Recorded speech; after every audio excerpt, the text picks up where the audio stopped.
Good morning, everyone. I'd like to welcome you to the Cook County Board of Commissioners regular meeting today, Tuesday, July 23rd. And if we'd stand for the Pledge of Allegiance, please. I pledge allegiance to the flag of the United States of America and to the republic for which it stands, one nation, under God, indivisible, with liberty and justice for all.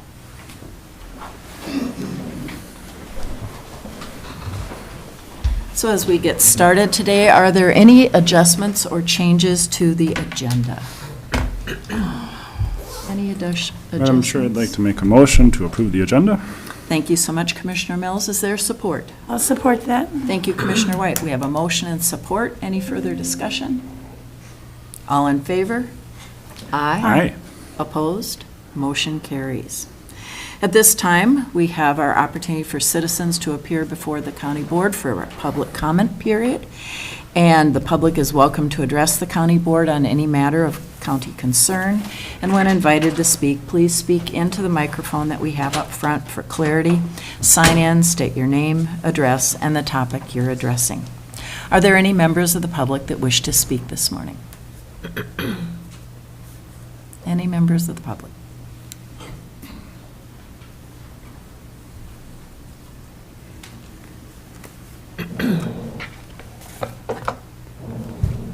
Good morning.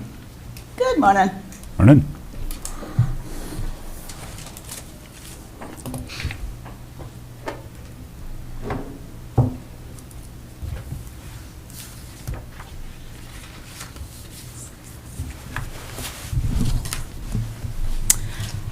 I'm here to address kind of a whole set of topics all rolled into one, and that's the maintenance director, CIP, deferred maintenance, this whole ball of wax here.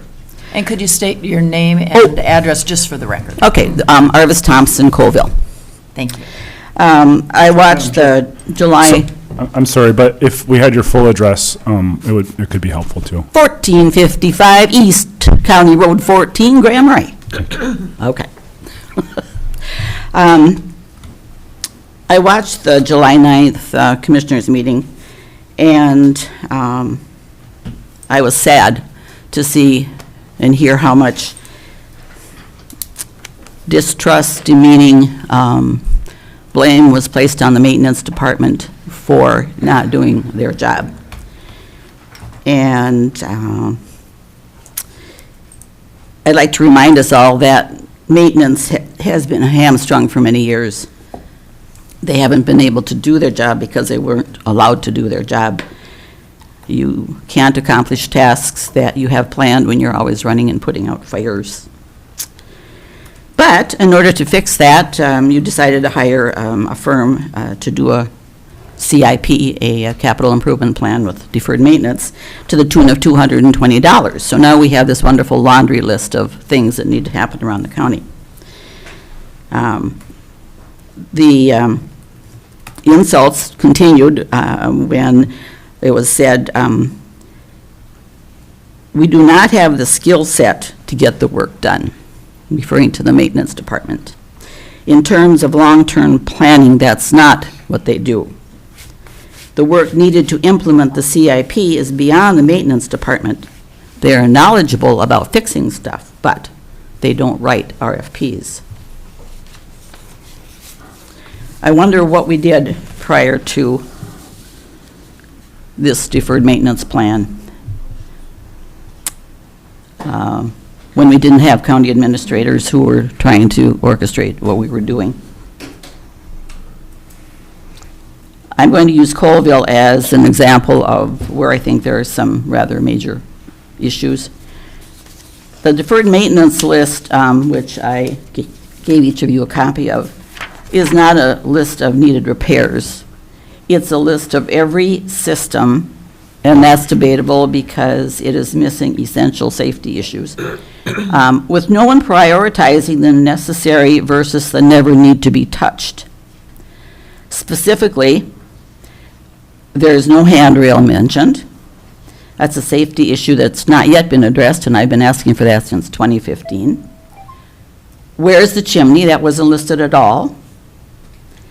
A floor is listed as though it needed to be replaced, something that will outlast the courthouse addition and probably me. I'm sharing this with you as a more accurate picture of the town hall deferred maintenance, what really needs to happen. As you note, I've highlighted missing in yellow, and those are pieces that I don't see in the plan anywhere.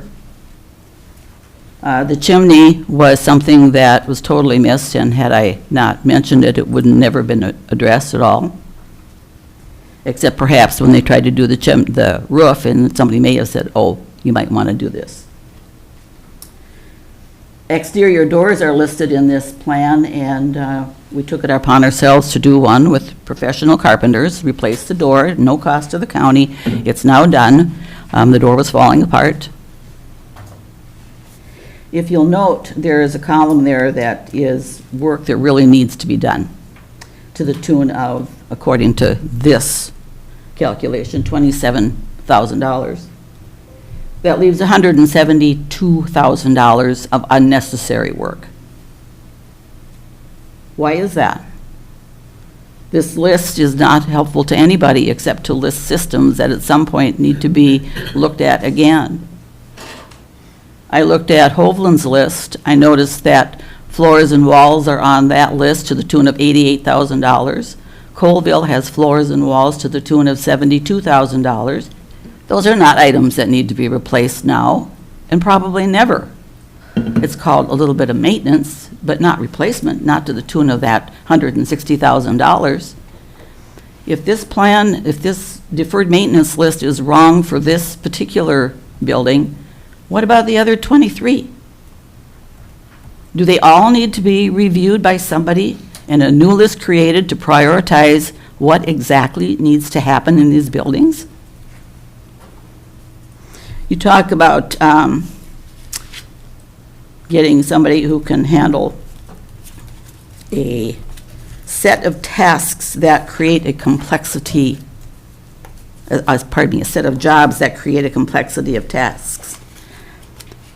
Are you looking to hire somebody who is a great orchestrator, that can, high-paid person who is going to implement a plan that isn't reality yet? Who defined all these tasks that are creating this monster that can't seem to be dealt with? You talk about maintenance not being able to call an electrician to replace a controller. Why not? It needs to be done. If it isn't done now, there's downtime, there's inability to do the work, there's a higher cost as you wait. Those all can't be measured by dollars waiting to bundle something for a person that we don't yet have on board.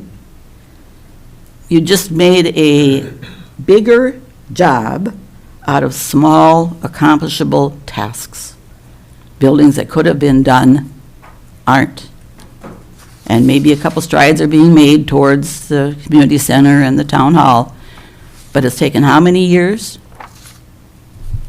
Will we ever see anything really done? The last piece I wanted to share with you is, in looking at hiring people, I know you want to look for the best that possibly is out there. I hope that you will use some judgment in who that person is. Hiring people from out of this county who come from the wealthiest counties in their state, where they're from, counties that have populations of over $600,000 people, pardon me. We have 3,340 square miles in Cook County. Some of these counties have got 480. They're talking about budgets of $1.8 billion. What's our budget? 12 million? There's something in that comparison that just says to me, maybe you need somebody who's a little more in tune with who we are, where we are, what does this county really need? Thank you. Thank you very much. Are there other members of the public that wish to speak this morning? Any commissioners receive comments that need to be read? All right, we will close our public comment period and move on to our consent agenda items.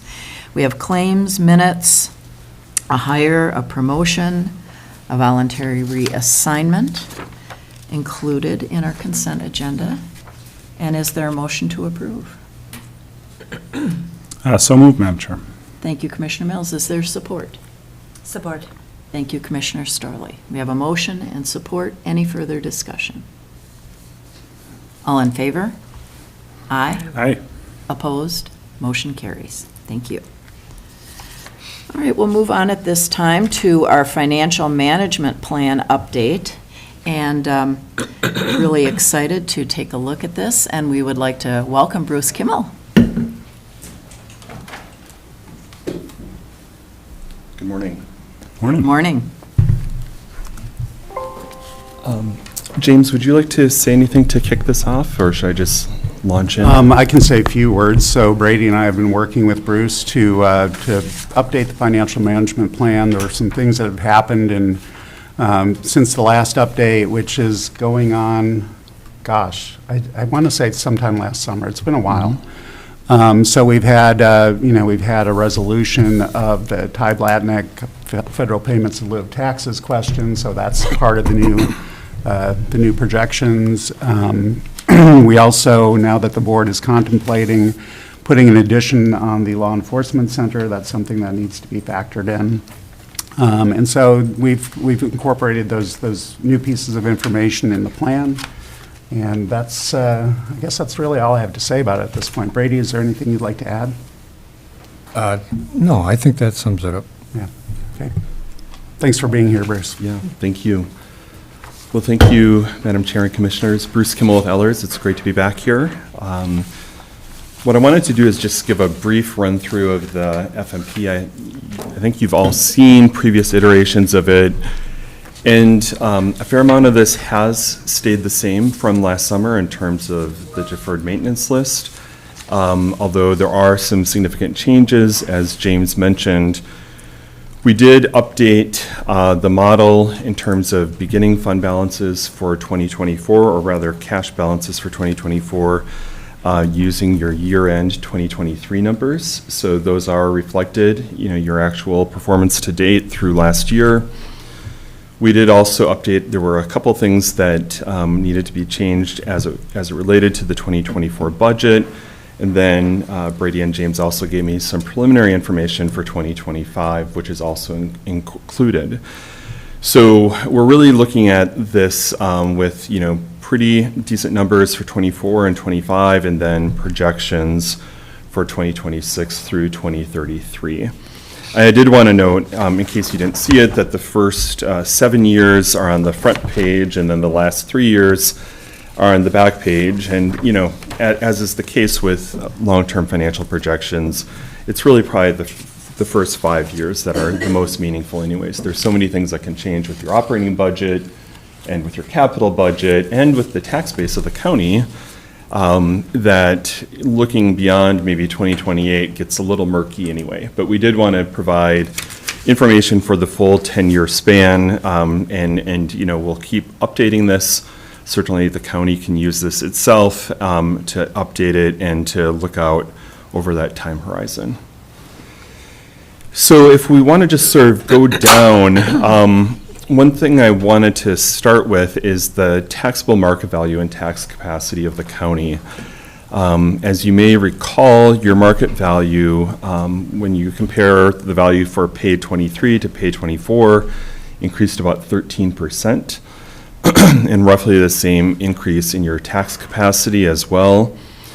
For next year, fiscal 25, you're looking at a roughly 11% increase on top of that as it relates to the tax value and the tax capacity. And as you know, that's due to both inflation in existing values as decided by the county assessor, as well as the value of new development. And we all know that there's a fair amount of development happening around the county that is helping to drive that tax base number up. However, no one has a crystal ball as to how long that rapid growth will last, and what might happen to existing values as well if we were to enter into a recession or another situation that would cause a slowing of property values. And so for this iteration of the model, and this is by no means set in stone, it's not, what I think is going to happen, but you can see that we use a very conservative 4% growth rate average from 26 through 2033. We know that growth rates fluctuate, so you might have some years that are less than 4%, some years that are more than 4%, but we're assuming a 4% average. And again, I think, if I had to bet, I would say that you would exceed that on average over the next several years. But to be conservative and for the purposes of estimating your tax rate, we wanted to be pretty conservative in estimating new growth. Tax rate, as you know, is literally just the levy divided into the tax capacity.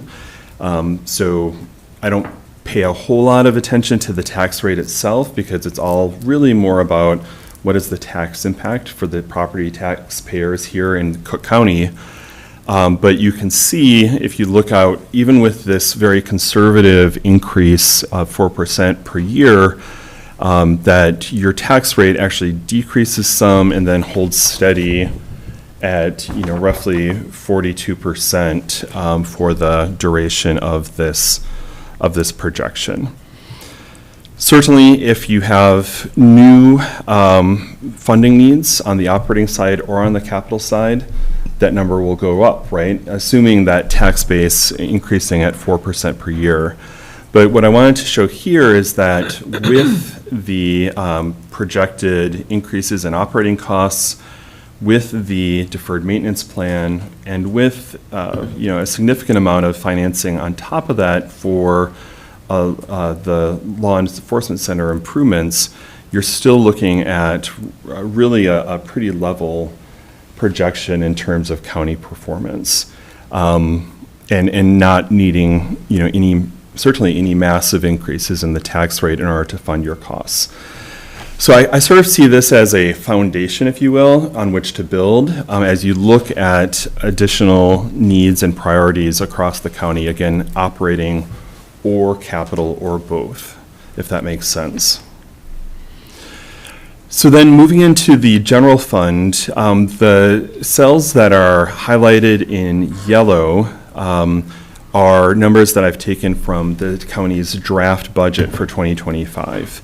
So these are all off of Brady and James's worksheet with projected revenues and expenses. And these numbers do include the revised Ty-Blatnick numbers, as James mentioned, as well as your somewhat higher regular PILT numbers from the federal government.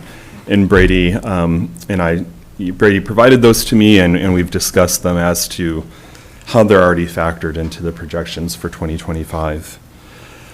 One thing I wanted to note, and we can certainly break this down further depending on what level of detail and sort of specificity you want to get into, but you might have noticed the inflation assumptions for revenues and expenses in each of the funds. So general fund, highway fund, PHHS, airport, building and capital reserve funds, which are actually two separate funds, as you know, in the budget, but we combine them here for this purpose.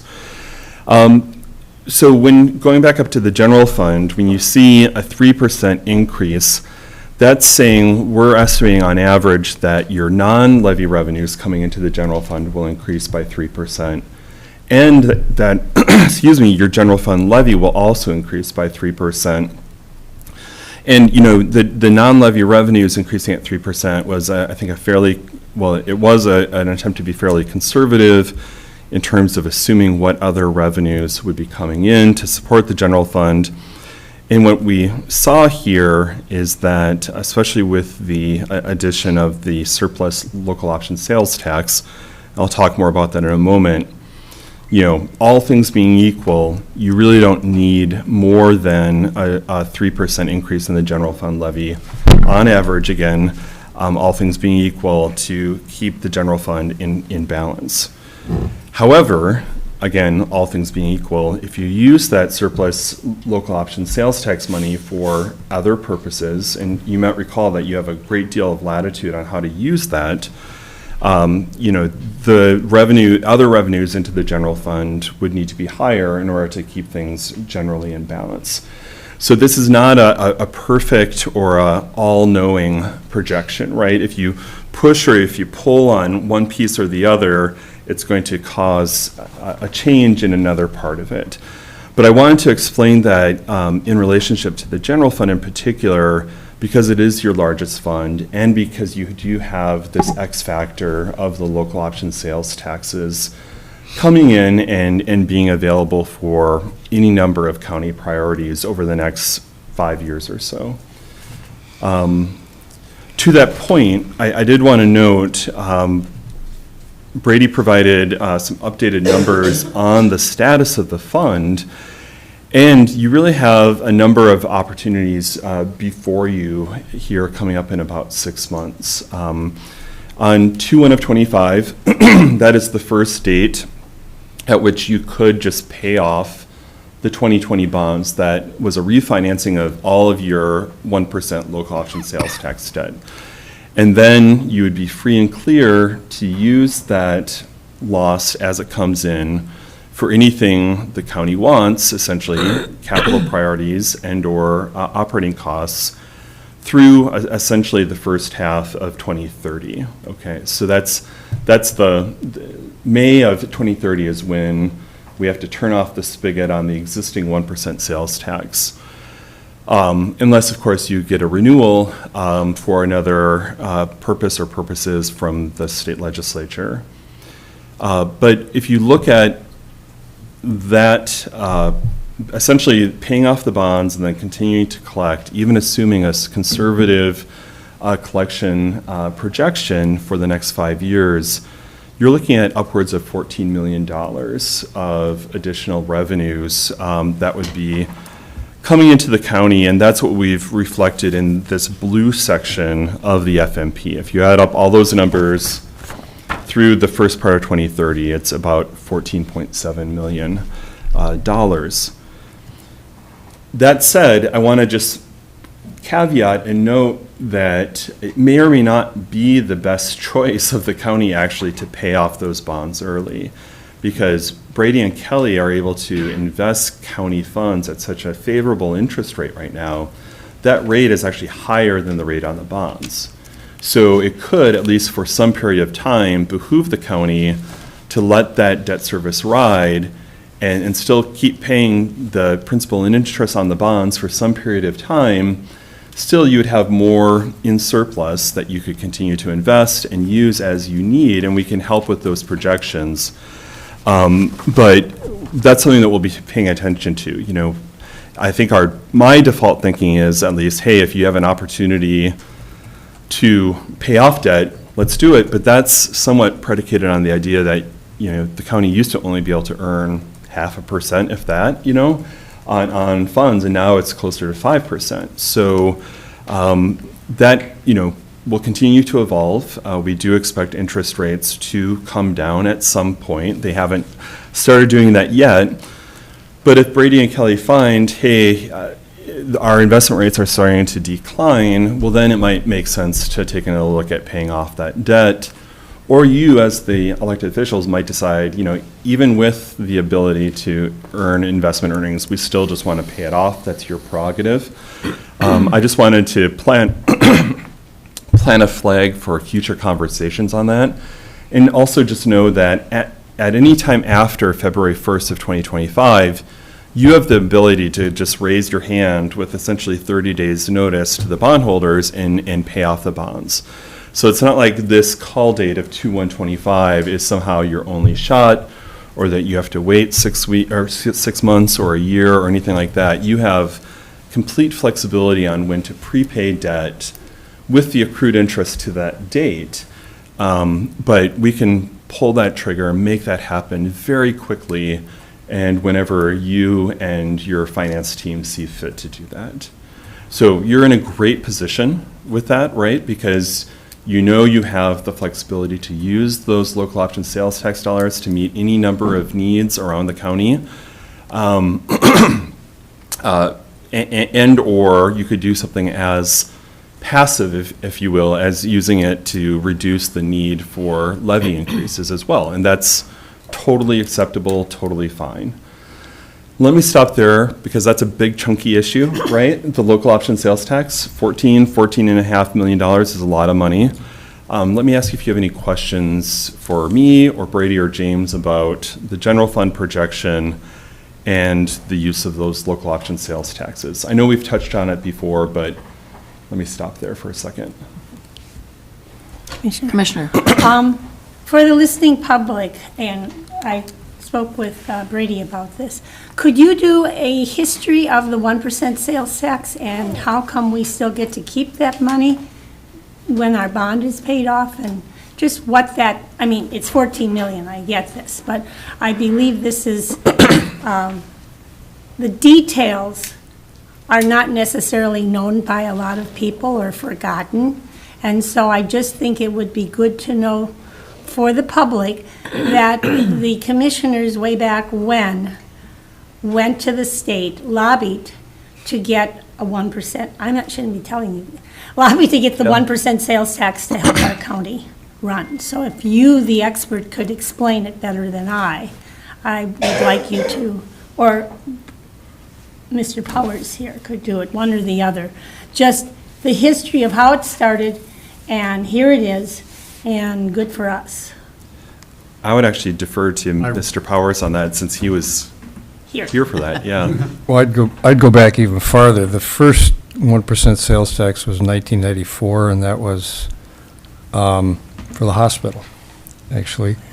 And that lasted 20 years, and then that one was paid off, and there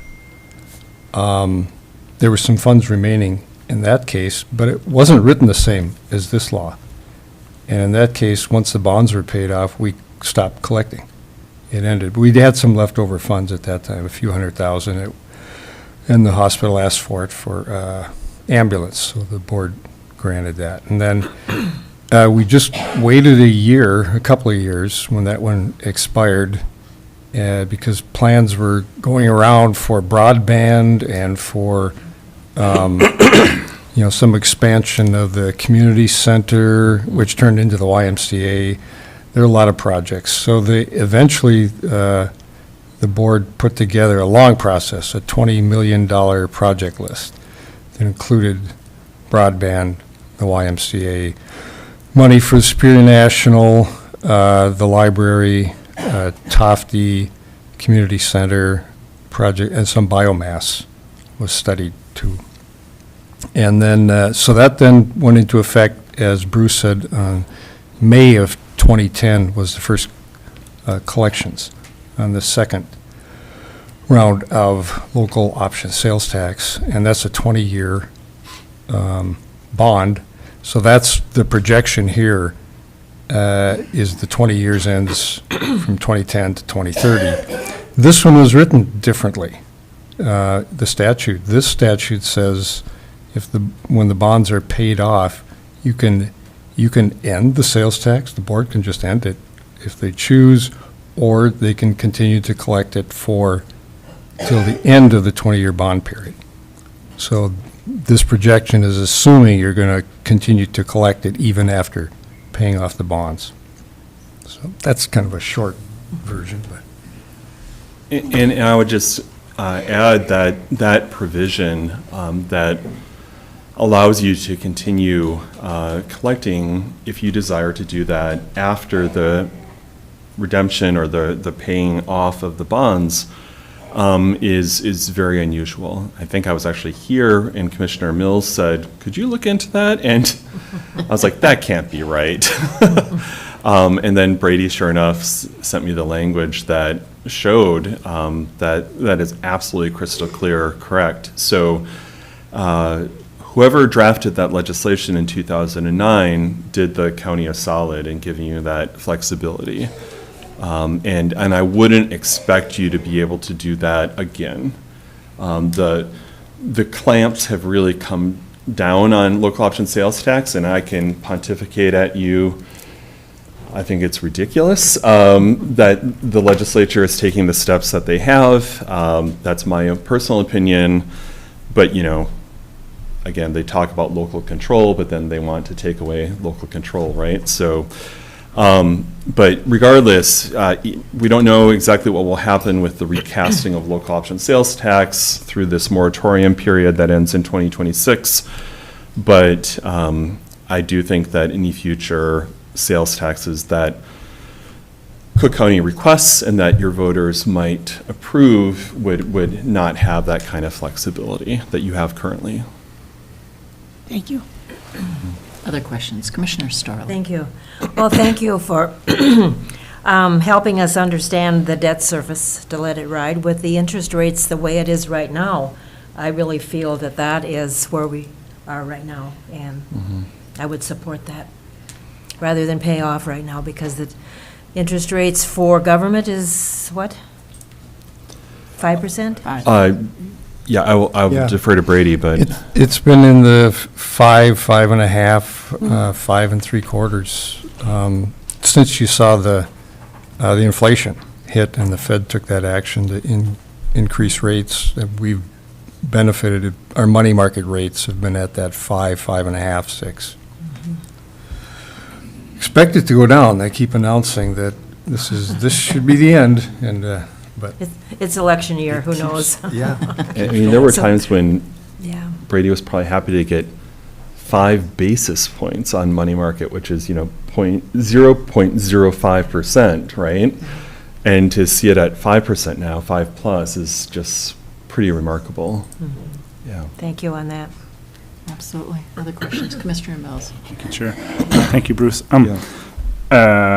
So when we're talking non-levy revenue, local option sales tax would fit into that.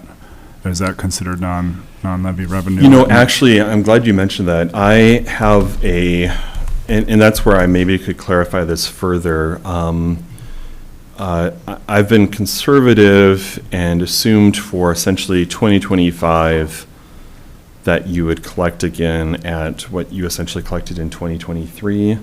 I'm expecting a little bit of a dip here in 2024 based on information that Brady has provided and the poor winter we had here in Minnesota. And then I'm assuming 5% increases per year, which I think is still pretty modest through the first part of 2030. So I can clarify that further and make it visible here that the lost revenues are projected at 5%. And so I guess what I'm curious about is other non-levy revenues that we might be able to, capture. And you would have, I think, pretty good perspective on other municipalities and counties on options and opportunities for non-levy revenues like enterprise operations. Any insight there? Yeah, I think I would highlights have from to around the talk state? a little bit more with James and Brady about that. A lot of your non-levy revenues are fairly set in place, and counties don't have as much latitude for enterprise funds as cities do, certainly, with collecting franchise fees and things of that nature. Certainly, there are things that are being implemented at the city level throughout Minnesota, and we could, it's possible that a county like Cook County, with being that, a fair amount of the county, a lot of the county is not in a city, could actually implement some of these tools, but I guess I'm not prepared to discuss those off the top of my head. Yep. Yeah. Yeah, so around the state, though, there's just not a whole lot of county enterprise. No, yeah. There are some city municipal enterprises. Oh, absolutely. Yeah. Yeah. And those can be very powerful tools, Right. right? Yeah. It's just something as we're trying to, keep the burden on the taxpayers as low as possible while still providing the services that we want to provide. I'm just always looking for opportunities to get, non-levy revenues and knowing that they're few and far between, nigh on impossible for counties. I think that's worth noting. That's a really great question, and one that I can do some research on with, with my colleagues and with AMC and others. And there absolutely might be some tools that, while they might not be huge, could definitely help to, like you said, mitigate the property tax impact. Yeah, through my trainings, it sounds like there's waste management, county-run waste management in other counties. And then I thought I heard somebody talking about wind farms as well. I don't know if that's a thing in other counties, as far as the county owning that and getting revenue off of it. But, those types of things, my ears perk up when I hear about that. And we have our waste management and Right. a good partnership there, but I'm just always looking for opportunities of where we can not ding the taxpayer, right? Right. Yeah. Yeah, absolutely. All right. Other questions that commissioners have? Okay, well, we can always circle back to that as well. Just really quick then, I don't want to take too much of your time since I know you have other things on your agenda, but you can see the highway fund is interesting in that, to Commissioner Mills's point about non-levy revenues, you actually, collect a lot of non-levy revenues in this department and need comparatively little levy dollars to fund your highway expenses. Again, I've been pretty conservative here. I think in a lot of years, your non-levy revenues actually increased by more than 4%, but I've tried to not presume that the state in particular will continue to keep cranking out, more state aid dollars. So we're assuming 4 and 4 there for revenues and expenses. And you can see that basically we're just showing essentially break even in the highway fund, that it keeps doing all the great things it does around the county, but that we're not, really adding or depleting the fund balance by very much. In Health and Human Services, here also, your rate of growth with non-levy revenues has been more than 4%, but I think I might want to break this out a little bit more in explaining why I chose 6% here, and that's really to try to reduce the sort of the deficit spend that you've had in the Public Health and Human Services Fund. And, it's hard to project this fund because the needs of this department can fluctuate from year to year. But what I wanted to show is that between levy and other revenues, you're going to need to be at a rate higher than the rate of cost inflation in order to essentially stabilize that cash balance. You're in fine shape right now. There's no crisis here. I want to say that for the public and for the media. There's no problems there, but you certainly don't want to keep spending large chunks of that fund balance, at least not with a robust discussion about the financial projections and path for Health and Human Services. Airport Fund, as you all know, carries a negative balance currently. Again, here, especially given it's a relatively small fund, hopefully you'll be able to rectify that balance here within the next year or two. Certainly before Brady retires, whenever that might be. But We're not allowed to talk about that. yeah, I know, right, sorry. But again, we're just showing break-even operations there. And given your overall cash balances as a county, very, very, very strong cash balances, which I think are very appropriate. I'll talk a little bit more about that later. It's not a crisis. It'd be nice to get that taken care of, but it's not a crisis in any way, shape, or form. So building and capital reserves are kind of where the rubber meets the road a little bit in terms of your deferred maintenance CIP as well as your new projects.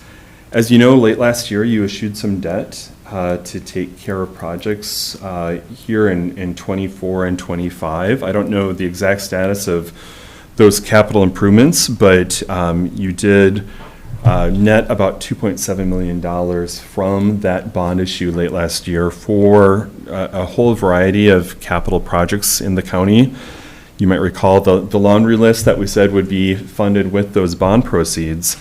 And so that's really covering a lot of not all, there is some cash funding in there, I misspoke, but a lot of the deferred maintenance costs that were identified for 23, 24, and 25.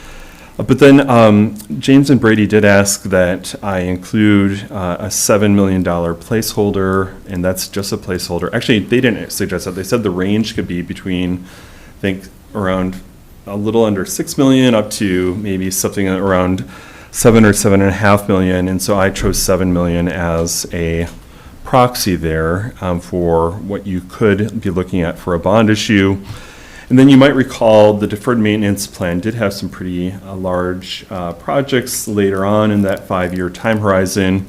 And we already had an $8 million issue planned, and I left that alone, knowing that, of course, things could change, more projects could be identified, projects could be taken off the list, right? It's not just additive, it could be subtracting projects as well or deciding to cash fund them. But what this shows is essentially $15 million of new financing over the next 3 or 4 years for both new projects and deferred maintenance. And what you can see here is that with that and with a pretty modest levy in there as well, you break even when you compare the revenues available, the bond proceeds and the fund levies, or the levies as well as the expenses. Where the impact hits on those bonds is in the next section, which is levy-funded bonds and notes.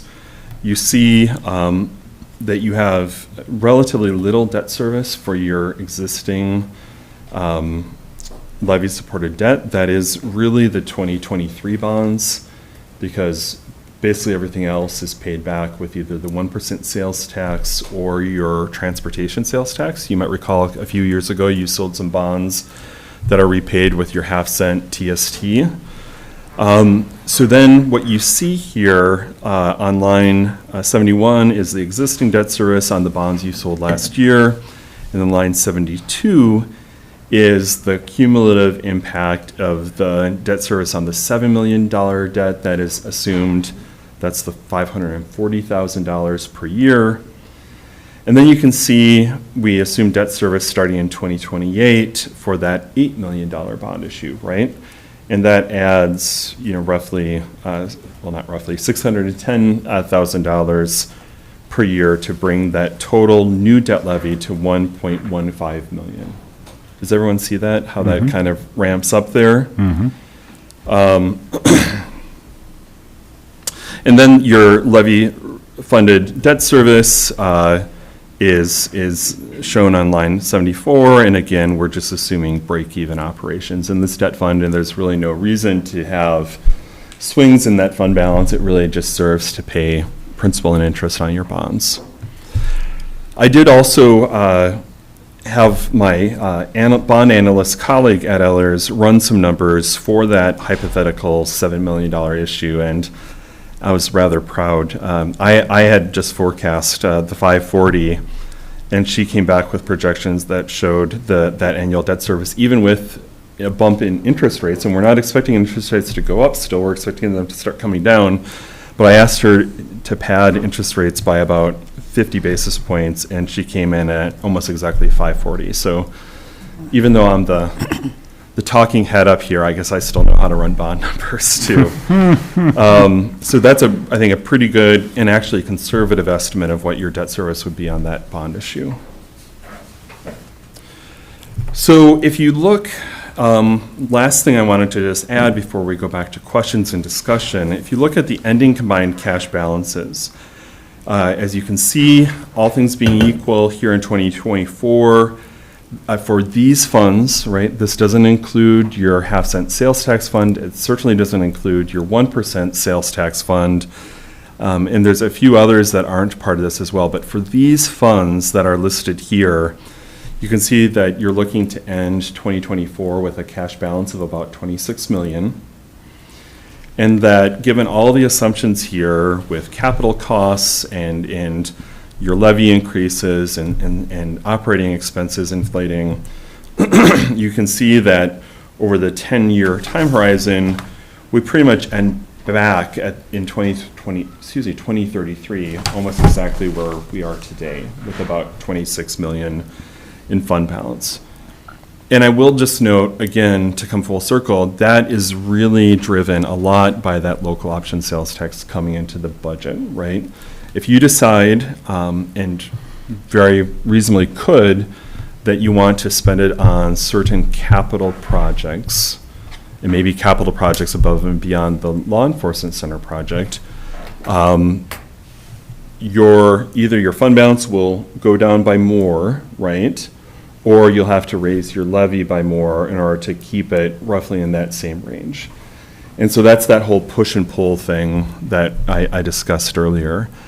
But what this is telling me is that, again, you are in a very strong and stable and sort of neutral position with which to discuss all of these possibilities. On the capital side, on the operating side, looking at new non-levy revenues, considering how to build your levy at whatever escalation rate you all think is appropriate for the county and its citizens. And I'm not seeing any red flags. I'm not even seeing any yellow flags as to the county's financial condition. You're working the plan. Things are stable. Certainly when we talked with S&P last year for the bond issue, they saw things were stable. Obviously, fund balance is really important to them. You've made it clear. Brady, remind me, is it keeping fund balance at or above 75%? Is that the? That's I'm seeing nods. Yeah. They really like that, especially for a smaller county, because as we've discussed before, if you have an unexpected catastrophe or emergency or a need come up, it's still going to cost a lot of money, even though you're a county of 3,000 or 4,000 people. So I think that is still vital to maintain your strong fund balances, but you've got some latitude here, especially with this local option sales tax, with which to do some good planning and just then keep working the plan. Why don't I stop there and see what questions you have? Questions commissioners have, or remarks that Brady or James would like to make? Nothing here. I guess maybe one point to emphasize again, I mean, this plan is always subject to change, right? This is a snapshot of where we are now. Things can change in terms of revenues or direction in terms of capital projects. And so this is something that we'll always keep coming back to and updating. It's important for the public to know that. Right. Yeah, as I see this, it is, like James says, always subject to change. It's not a budget. It's not a prediction or a promise or even a statement of this is where the county is going to go. It's really more, given what we know now, given what's on your table here in July of 2024, what do things look like over the next several years, and hopefully this gives you some confidence, if you will, to keep having these discussions and to move forward with the needs of the county, and will hopefully help to avoid any paralysis by analysis or fears that, oh my gosh, there's a cliff here and we're about to fall off it. There's cliffs all over Cook County, but there's no cliff for your financial stability. Well, thank you, and your presentation has been informative and reassuring to all of us. We really appreciate those updates. Right. Thank you. We'll be in touch. Absolutely. All right. Thanks, Bruce. Thanks. So with that, is there a motion to approve the updates to our FMP? Make a motion to approve updates to the financial management plan. Thank you, Commissioner Mills. Is there support? Support. Thank you, Commissioner Starley. We have a motion and support. Any further discussion? All in favor? Aye. Aye. Opposed? Motion carries. Thank you so Thank much, you. Bruce. We really appreciate it. great morning. And thanks for coming all the way up here. Yeah. Great. All right, at this point, we will move on to our highway items, and we have Engineer Haas here with us this morning. Welcome. Good morning. Morning. Morning, everyone. First thing that I'd like to talk to you about is a joint powers agreement. And so over the last probably year or so, we've had a few different meetings between our local soil and water group, actually our land services department, highway department, and then part of the DNR. And so to talk about this kind of this gravel mapping program, the ARMP program. You might remember, I think there was a presentation at a COW earlier, Committee of the Whole, to talk about that. And so what was neat is in discussions with them, we were like, you know, they operate on grant funding typically for this program, and we were going to have to wait a very long time in order to get this resource in our county. And so we actually proposed the idea to the DNR, what if we paid you to do it? What if we found money, outside funding, to pay you for it? And that's never happened with them before. You know, can we kind of cut the line a little bit if we said we will fund your data collection up here? And so a couple more meetings later, and short answer is yes, which is great, because we know how important that resource is up here, not just gravel, but sand as well. If you've all had a chance to look at that map in the past, you can kind of see what it looks like. It's kind of it's statistically where they think Aggregate is located. So it's not guaranteed, but at least gives us, you know, how big our county is, a place to start looking instead of just randomly starting to dig. And so, yeah, again, when we were talking with Land Services and Soil and Water and the Highway Department, our Soil and Water group was able to submit an application for some clean water funds for the Lake Superior watershed. I don't know if Elena wants to say anything. Okay, cool. And so what's great with that is that covers basically, 95% of this county. There is a small chunk of the Gunflint Trail that is technically the Rainy River watershed. And so then that's where the Highway Department funds come in, just to make sure that we get kind of that area, like we get the whole county covered. For clarification, Grand Portage will not be a part of this. We asked and they didn't want to be. And similarly, the boundary waters will not be a part of this mapping exercise. So you'll see some big kind of grayed out areas in the county. Everywhere else will get looked at. I guess, does anybody have any questions? Yes. Commissioner Mills. Could it be advantageous for our assessor and future boundary waters assessments if we did include the boundary waters? Maybe. No. I don't know. I guess that would be a big conversation to Yes. have. I would assume. I'll back off. Okay. Other questions or comments? Well, I know we've talked about this for a long time. We recognize the huge need that we have as a county for gravel and sand, and getting a map of those aggregate resources is so important to us. So I'm personally very excited about this. Mhm. Very much so. So with that, is there anyone who would like to make a motion authorizing the joint powers agreement? Madam Chair, I'd like to make a motion to authorize the joint powers agreement with Soil and Water for the aggregate mapping funding. Thank you so much, Commissioner Mills. Is there support? I'll support that. Thank you, Commissioner White. We have a motion and support. Any further discussion? Commissioner. Just want to thank you again for having those conversations, for going after it, because as you said, it hasn't happened before, so the default was it wouldn't happen forever. So Right. with your action and with our support, it is happening, and that's awesome. I want to give a special shout out actually to Neva Maxwell and Matt Nessheim for really kind of leading this. They really brought it up to our attention, myself and I think Elena's and kind of all of us together. And so, thank you. Wonderful team. Great teamwork. Any other questions or comments? All in favor? Aye. Aye. Opposed? Motion carries. Wonderful. All Thank right. you. The next part, normally I don't give project updates unless they're big updates. And so this is kind of a big update. So as you know, we're doing a project up in Grand Portage with the Park Service, the band and us. Mile Creek Road realignment, and then installing a new timber bridge.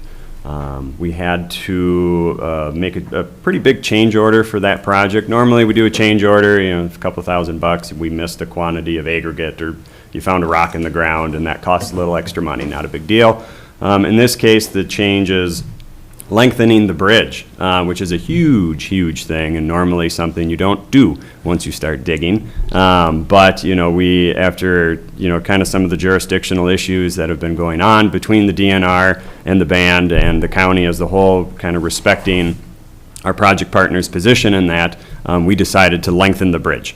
And so meaning that we'll take the piers and completely remove them from the waterways. And normally a pier is a very common thing that goes in the middle of the water. That's fine, it's what it's for. But in this case, after some discussions, we decided that this would be the best course of action. And so with that, you can imagine that's a pretty big change. We had already gone through a lot of the procurement process for this bridge. A timber bridge you can think of as kind of like fancy Lincoln logs, basically. We had already purchased everything we already needed. Unfortunately, in this case, procurement pushes that center span, and what's not going to get here until probably November. And so we already put a plan in place, working with our contractors and subs, to really probably still get, 95% of this project done this year. And then what we're going to do is hold off paving kind of that bridge portion, basically the new alignment. We're going to hold off paving that until next year. Just because if November comes, we know what November means here. We know what October means here, so we don't pave that late. Are there any questions as far as that's concerned? Yes. Commissioner White. So Grand Portage requested that there not be a pier in the waters.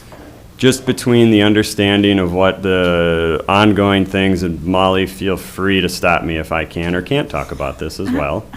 Yeah, yes? I don't know. I'm not sure what you're talking about. Well, just like, I know like you've been involved with the Grand Portage, like legal counsel with their dealings with the DNR, and so I don't, I can talk about Go this. ahead. Okay, Yep. good, just checking. Yes, so the DNR is asserting if you put anything in the water, they have jurisdiction. And Grand Portage is saying, Okay. no, you don't. And so that is where we sit. They are our project partners in this. We've been working on this for as long as I've been here. And so we decided to take the piers out of the water then. So Thank you. you're welcome. Commissioner Mills. Thank you for working on this too. What a difficult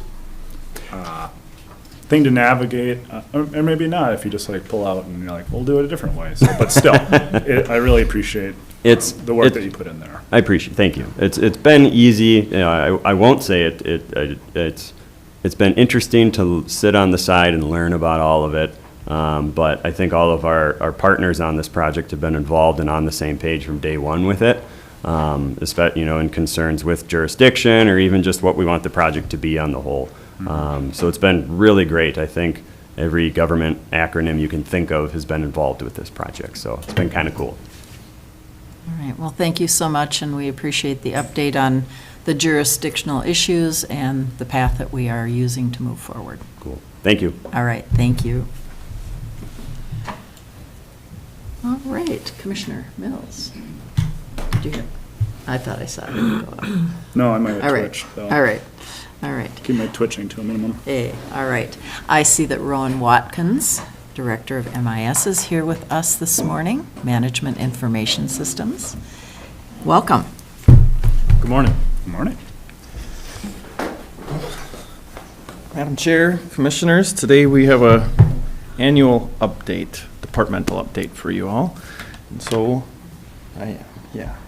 we will jump right in. Usually I do this a little earlier in the year, end of the first quarter, early second quarter, but some unplanned projects and other things pushed it out a little bit for us. The context, when I talk about a year's worth of projects or a year's worth of operational work, 2023 fiscal year, calendar year for the county. So, this is the stuff I'll try to cover, brief overview of the department, MIS, Management Information Systems. Talk a little bit about our departmental mission, vision, and strategies, internal strategic planning, how those strategies turn into and relate to project and operational work, how it guides those decisions, and what the results are. What are some examples of what that turned into, And then also, we'll talk a little bit about ongoing projects and projects going forward. Feel free to stop me and ask questions anytime.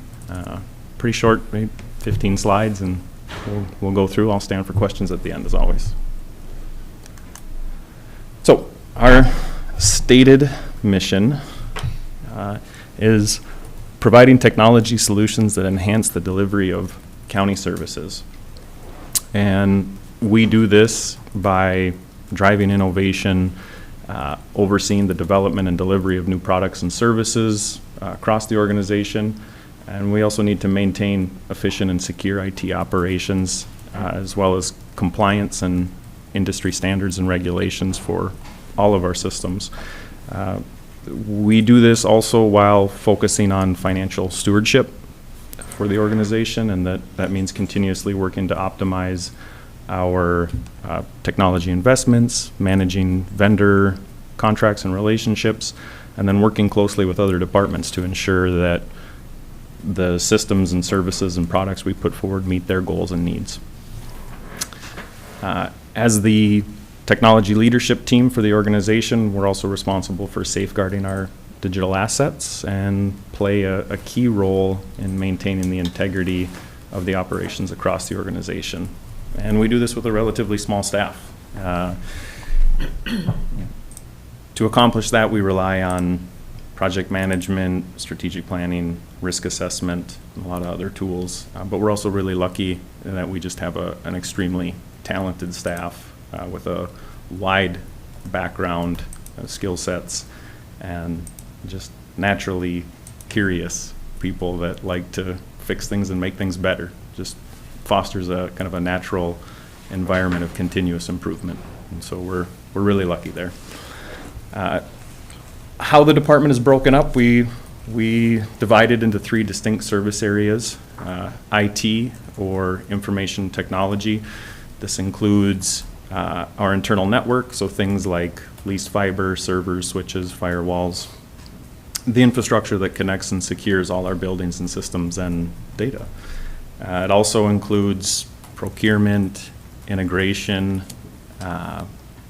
support of end user equipment and software. So you can think laptops, PCs, phones, applications like Microsoft Teams, 365, SharePoint, and tons of department-specific applications. The list is pretty long.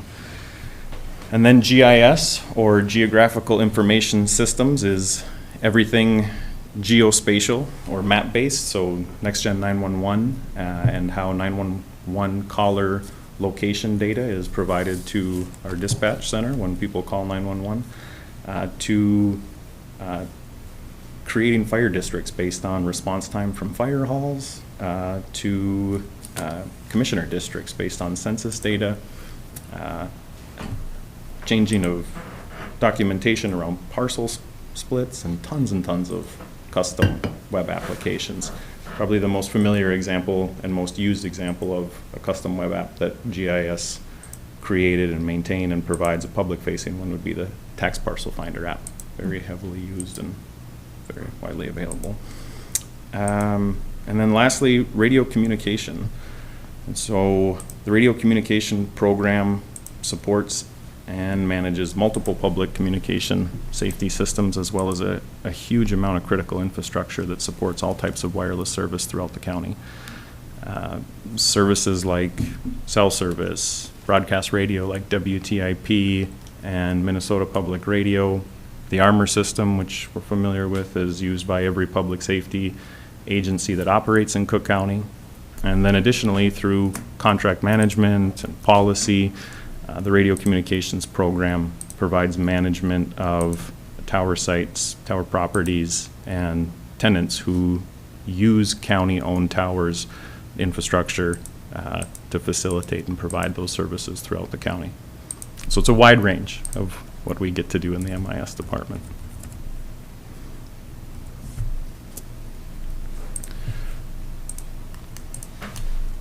And our vision, again, through our own internal strategic planning, is great services always available, and this is something that, as a vision should be, right? It's aspirational, it's a goal, it's what we align our working projects towards. Are the services always available?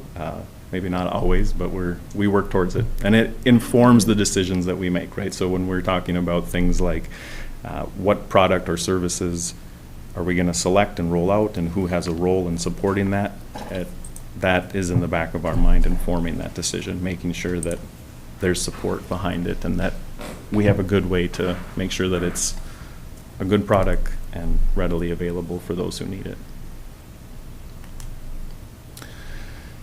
And so then here are strategies that support our mission and vision. Infrastructure excellence is the first one. It's a really key one. Without a baseline level of stability from your infrastructure, it's really hard to do anything else and deliver on anything else. And so these projects that we will categorize under this strategy include things like the redundancy of systems, optimization of equipment, security, both physical and cyber, cloud services, pushing to cloud services, even regular replacement schedules, tower replacement and upgrades, and remote monitoring out at tower sites and server rooms just to keep an eye on that infrastructure. It's all part of that larger strategy. And the next strategy is define or refine our own internal processes.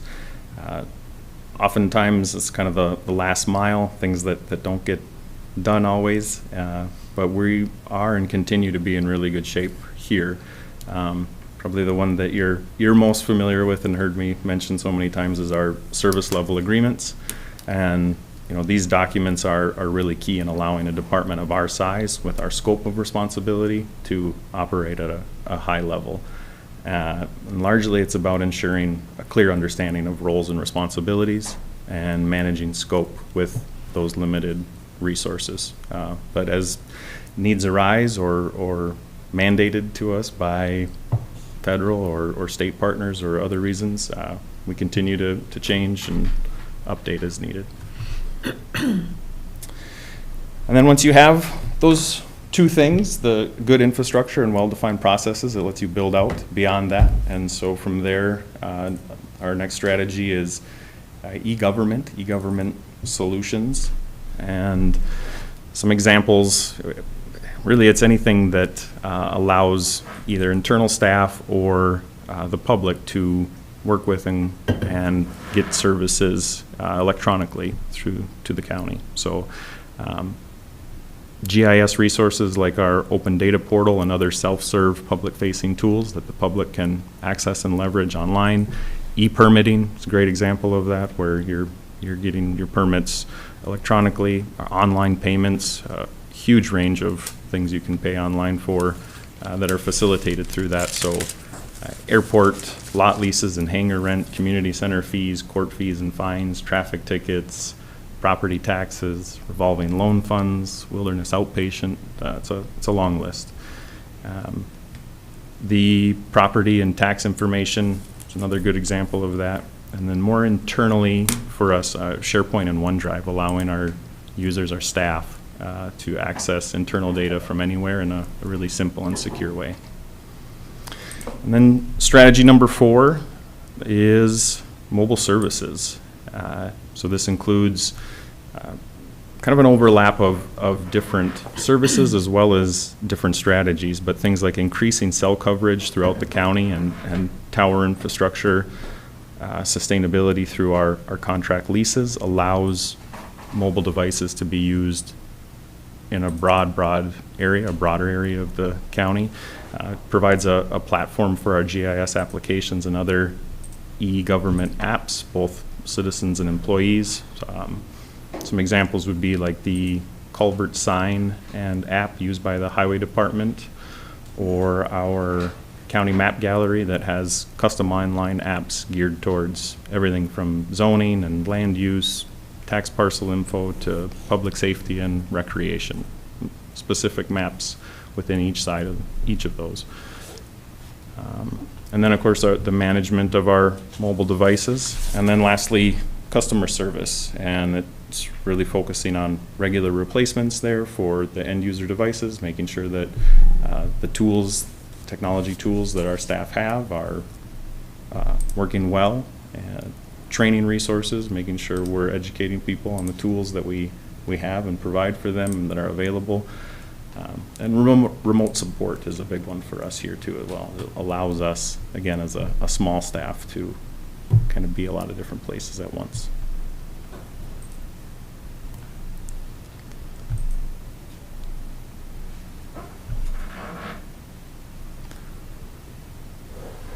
And so it'll be something that we've had our strategic plan in MIS for a few years now, and as the county has adopted their new strategic plan, one of the upcoming things that we'll be looking to do is to reassess it and see how it fits within the larger organizational strategic plan. But I'll kind of shift gears and we'll talk a little bit about each service area in a little bit more detail. So our IT is made up of 3 staff.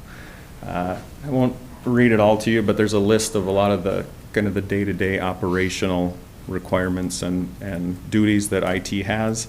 And I'll list some of the projects in addition to that were completed in 2023.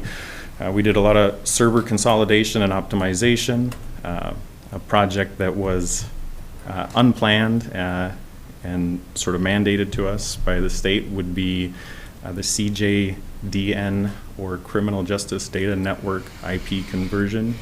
Essentially, we needed to replace the IP addresses for every single device and computer that accesses this network. Huge impact for the sheriff's office and the attorney's office. A lot of complexity there with the sheriff's office never really taking a day off, so very much changing the wheels while the bus goes down the road. But really good, successful project with almost no interference to the day-to-day operations. Axon Squad Cam transition from a different vendor was another one. Great example of kind of working through workflow and process. So who's going to access their storage and retention times? How do we share information between the sheriff's office, the attorney's office, and other stakeholders?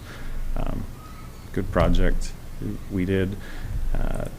Another one was the PSAP cybersecurity assessment. This was actually state funded, but a lot of work with Lindsay Milkey and Ben Hallberg at the sheriff's office to bring a vendor approved by the state into our public safety answering point, our dispatch center, and go through all of our systems and processes and identify areas of improvement.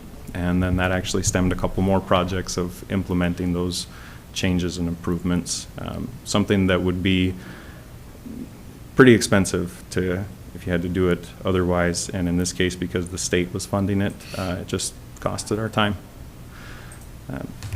And then security awareness training for all of our staff, something I'm sure everyone's familiar with. Yeah, those fun emails, the gotcha emails we like to send out. BCA audit requirements, changes in the BCAs. Again, this is in their requirements. Again, this is another project that wasn't planned and ended up being mandated to us, but master control agreement, isolating PCs at the sheriff's office, and policy updates. Another kind of broad project that wasn't planned, but turned out to be a good project. And then PHHS case file archiving. We needed to think of a creative way for PHHS to take hard copy case files, which they have tons of, and take up a lot of area. As you know, they're in need of space up there, and anything we can do to help alleviate that. And so in this case, what we were doing is creating a process for them to take these hard copies, digitize them, hold them in a secure area, and make sure that they're meeting their retention requirements and keep them for as long as they need to.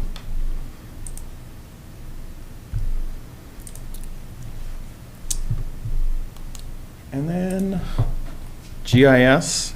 GIS is a single resource. We have one GIS analyst, And the data actually makes up about 80 to 90% of county data. So all of our property data, wells, permits, tax information, et cetera, highway information, center lines, culverts, bridges.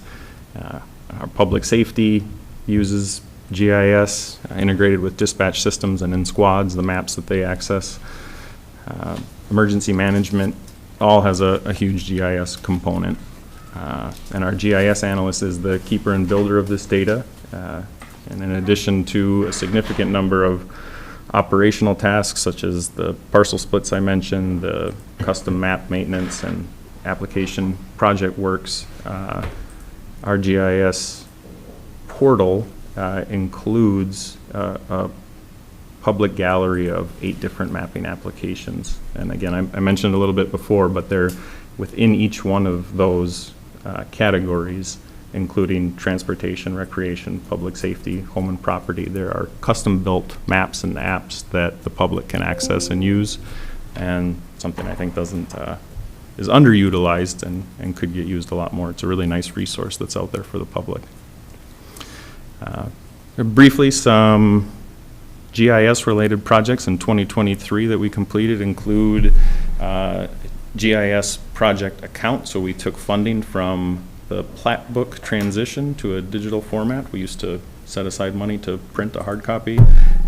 We do that digitally now. There's a significant amount of savings there. And then there was a reimbursement from a soil and water highway culvert project that reimbursed us for the project work that Kyle, our GIS analyst, did. And we took that money and allocated it to a GIS project account and are working on using that funding. It'll be an ongoing project account, but the first project is we're working on updating the property and tax inquiry and payment interface that the public has.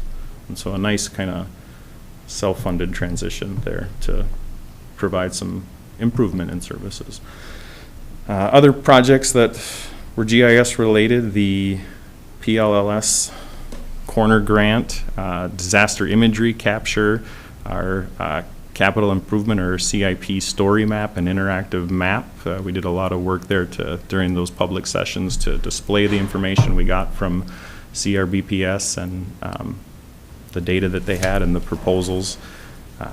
Facility management app was another really nice one, designed in partnership with our maintenance department and CRBPS to track the changes in progress in our deferred maintenance list. So they gave us that huge list of deferred maintenance with those sort of associated timelines, but this was a tool that Kyle built for our maintenance department to track how changes in that list happen. So they might have said, this roof is good for 10 years, you'll have to address it at that time, but there could be a change there, right? Whether it's hail, lightning, wind damage, now that roof needs to be replaced, and that changes the projected cost out over those years.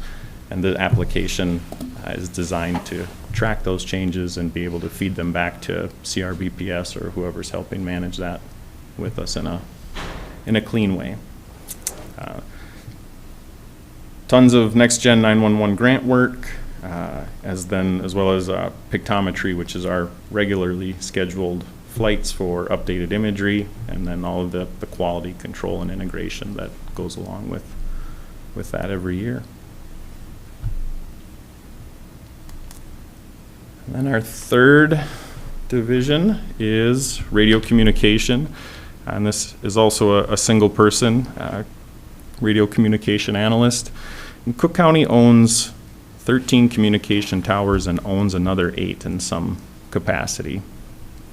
And so through the creation of a formal program, we have a vision and policies and operations to manage the resource that is this infrastructure, these towers. And really a key and fundamental part of the radio communication vision is to balance impact of towers on the natural environment and the need for services. And something we talk about a lot, but something that we think we've done really well and are proud of. And it's been a big shift over several years. Initially, this infrastructure represented a a huge liability for Cook County, being responsible for the equipment maintenance, replacement costs, staff or consultant resources, and through a lot of the work we've done here, they don't really represent a liability anymore. Instead, they're more of an asset.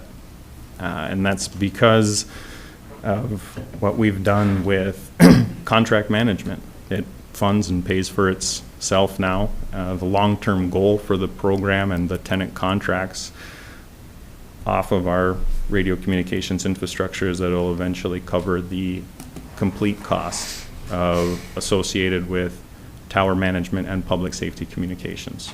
And we've come a long way going towards that. And so, I mean, really what that means and represents is that revenue that stems from tower contracts takes the expense out of the levy, impacting the county's bottom line to make sure that when it's time to replace a tower or pay for communication services, we have the funding to do that.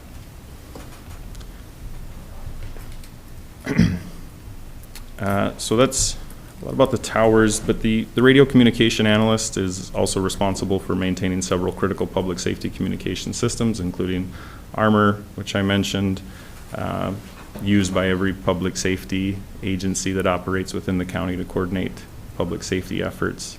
But the county paging system is another key system which the single resource is responsible for. And it's used to dispatch all of our fire, first responder, and EMS services throughout the county. And so for this one person, in addition to the contract management and the tower infrastructure, from the dispatch center up to the tower, out to the device that our volunteers or public safety paid professionals wear for communication, the radio communication analyst is responsible to make sure that all works and does a great job.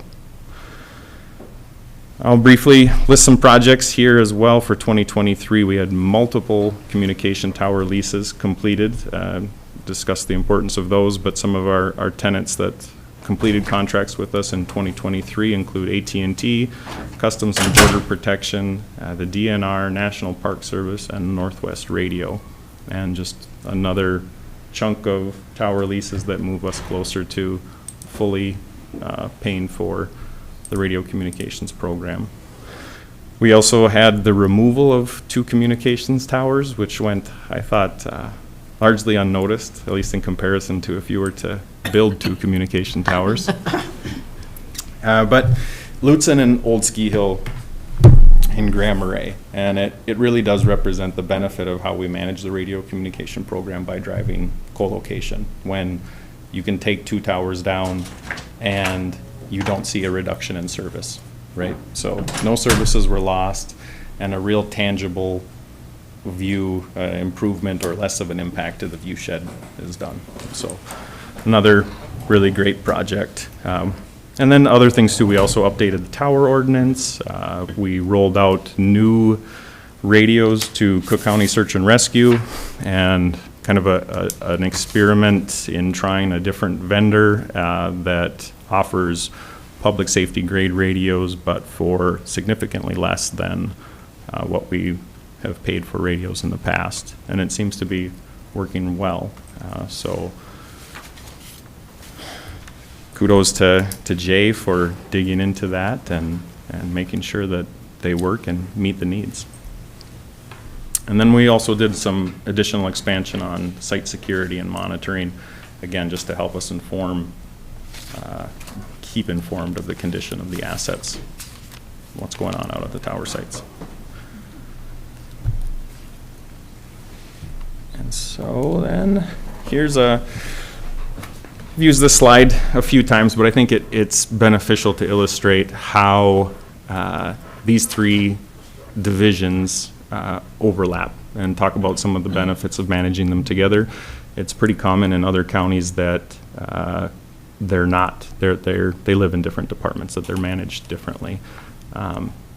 But, as an example, if you're using a mobile device to access internet via cell service, an employee can check email, look up historical permits in the field using SharePoint or the other tools we provide for them, gather GIS points and see the impact of those changes in real time, and then even update a permit while performing an inspection. And so when you know where your infrastructure that can support or target the expansion of cell service, and you know the applications that you have and the devices and where they work, it really creates a lot of nice overlap that allows you to manage these 3 different services in a really good way. All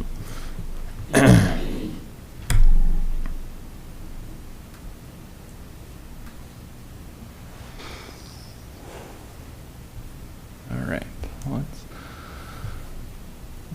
So in 2023, we completed 26 large projects with several underway here in 2024, some planned and some unplanned, mandated. I mentioned a couple of those.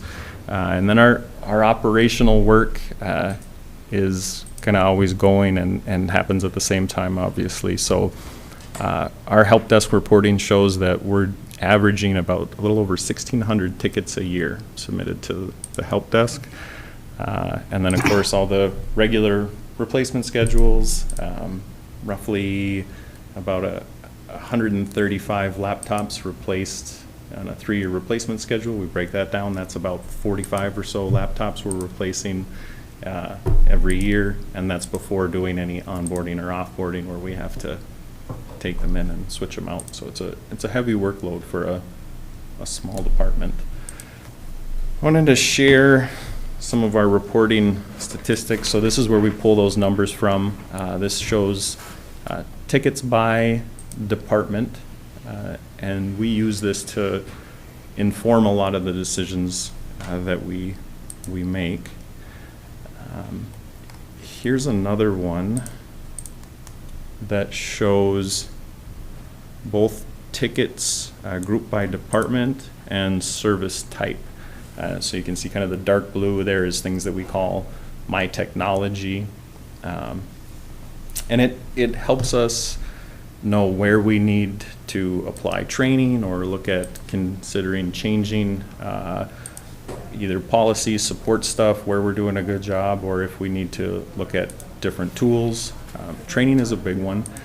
And I want to just take a minute to provide a little context for the slide here too. Public health and the sheriff's office stand out as being really high there. Public health and human services, PHHS, represents about 1/3 of our staff. And so roughly, and we said we're averaging about 1,600 tickets a year, right? And so with them being right around the 500 area or a little over, that's pretty close on par. And the other thing about public health and human services is that they're really good at filling out tickets, better than most. They submit their tickets really well, whereas we get people stop you in the hall or just stop in and ask you. And then the sheriff's office, while they're smaller, but they're, the hours that they work, right? That makes a difference. They're open 24/7, 365. So just a little context for you and the public. But the point of showing the graph is these are the things that we use to inform us about where we're spending our time and maybe where we need to adjust and provide different solutions or additional training resources. And so as I mentioned, 26 projects completed in 2023, and because we've been tracking this for quite a while, I can look back and see that we've completed 240 projects in the last 9 years, which means 26 projects in 2023 is right on our average. But so not only do we track our projects, we track them by the strategic goals that support our mission and vision, and this graph represents that. So you can see 48% on our processes, and that had a lot to do with some of those mandated changes this year. We just needed to update and change processes. 26 of our projects would categorize under infrastructure, and again, I think that just relates to the importance and kind of continuing need to maintain and update the infrastructure that we have here. And then you can see how the other ones break down there as well.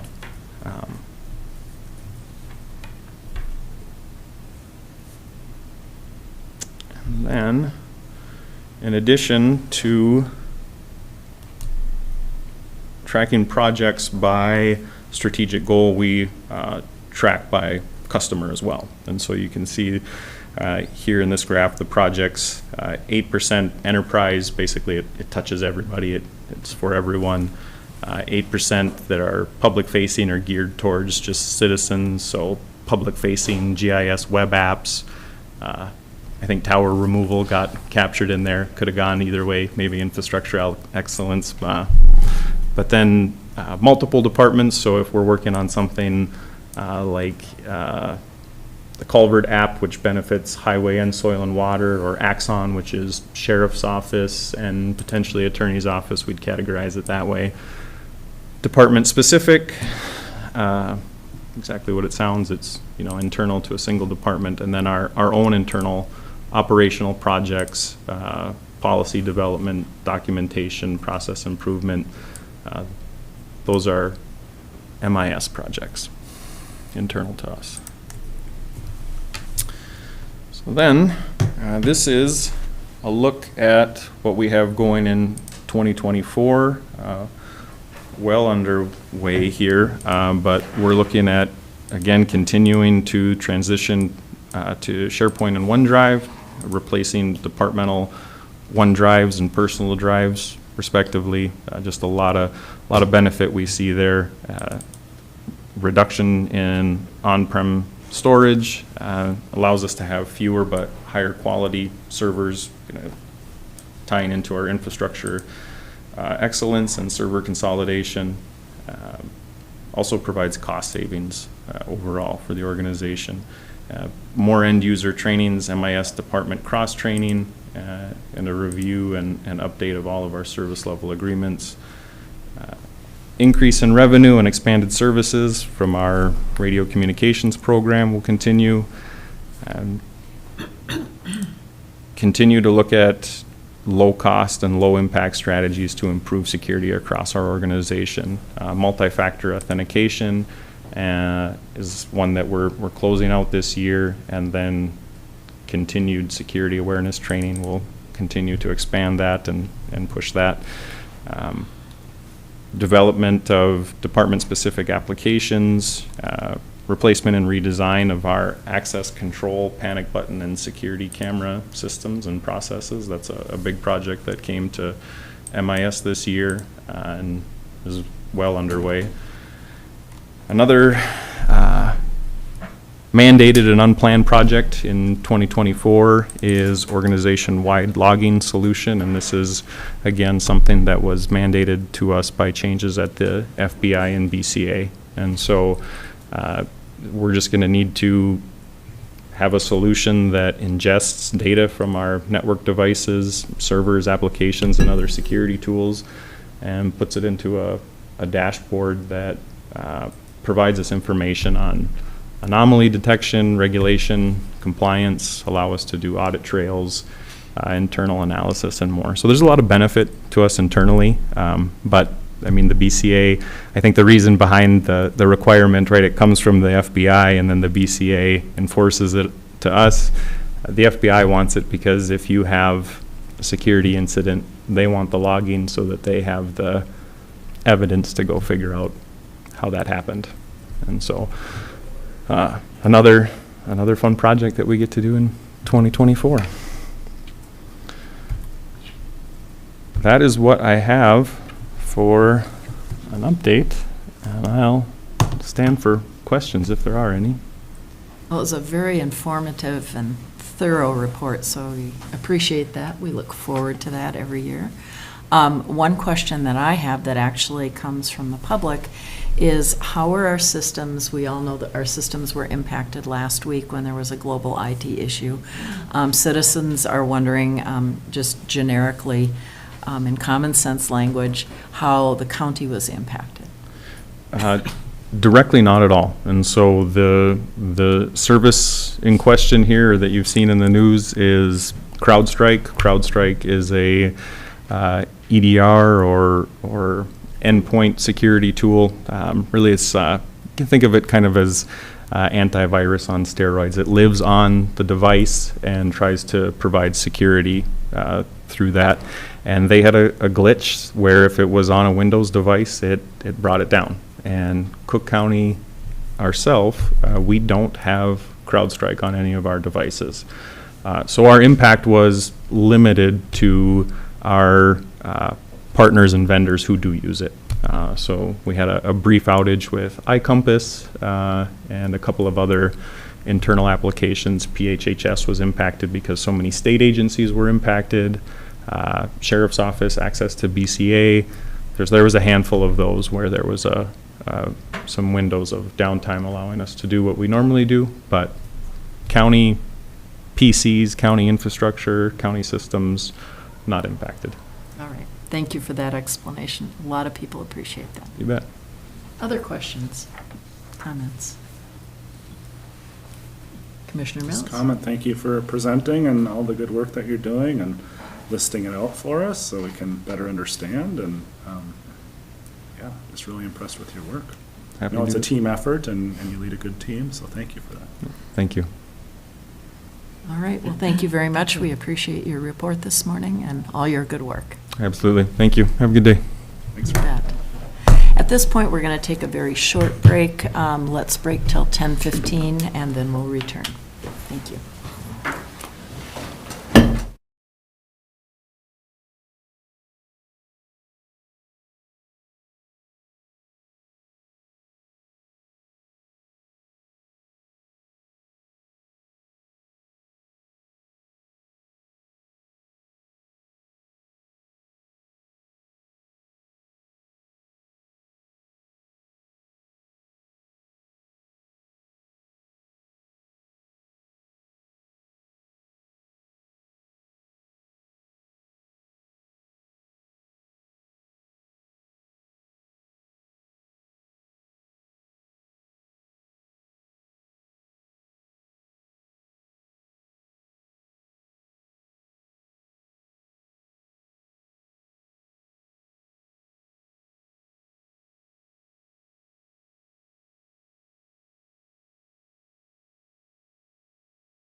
Welcome back to our viewers out there.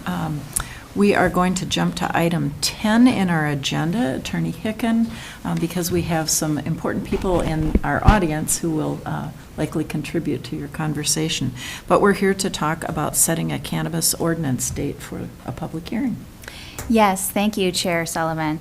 That is the action item that I have for the board, is setting the draft cannabis regulation ordinance for public hearing. I also am willing to, if you wish, update you on, the work of the Cannabis Regulation Committee and our plan for public engagement. But let's start with the ordinance, and I understand we have a very busy schedule today, so it's up to you, Madam Chair, and the commissioners whether you want to hear more about public engagement. I do think it would be helpful to hear that information about public engagement. I know we've received questions about that, and so I think it is a very timely thing to discuss. Okay. Thank you. Great. So why don't I just hit on that first? So what you have before you today is the draft cannabis regulation ordinance.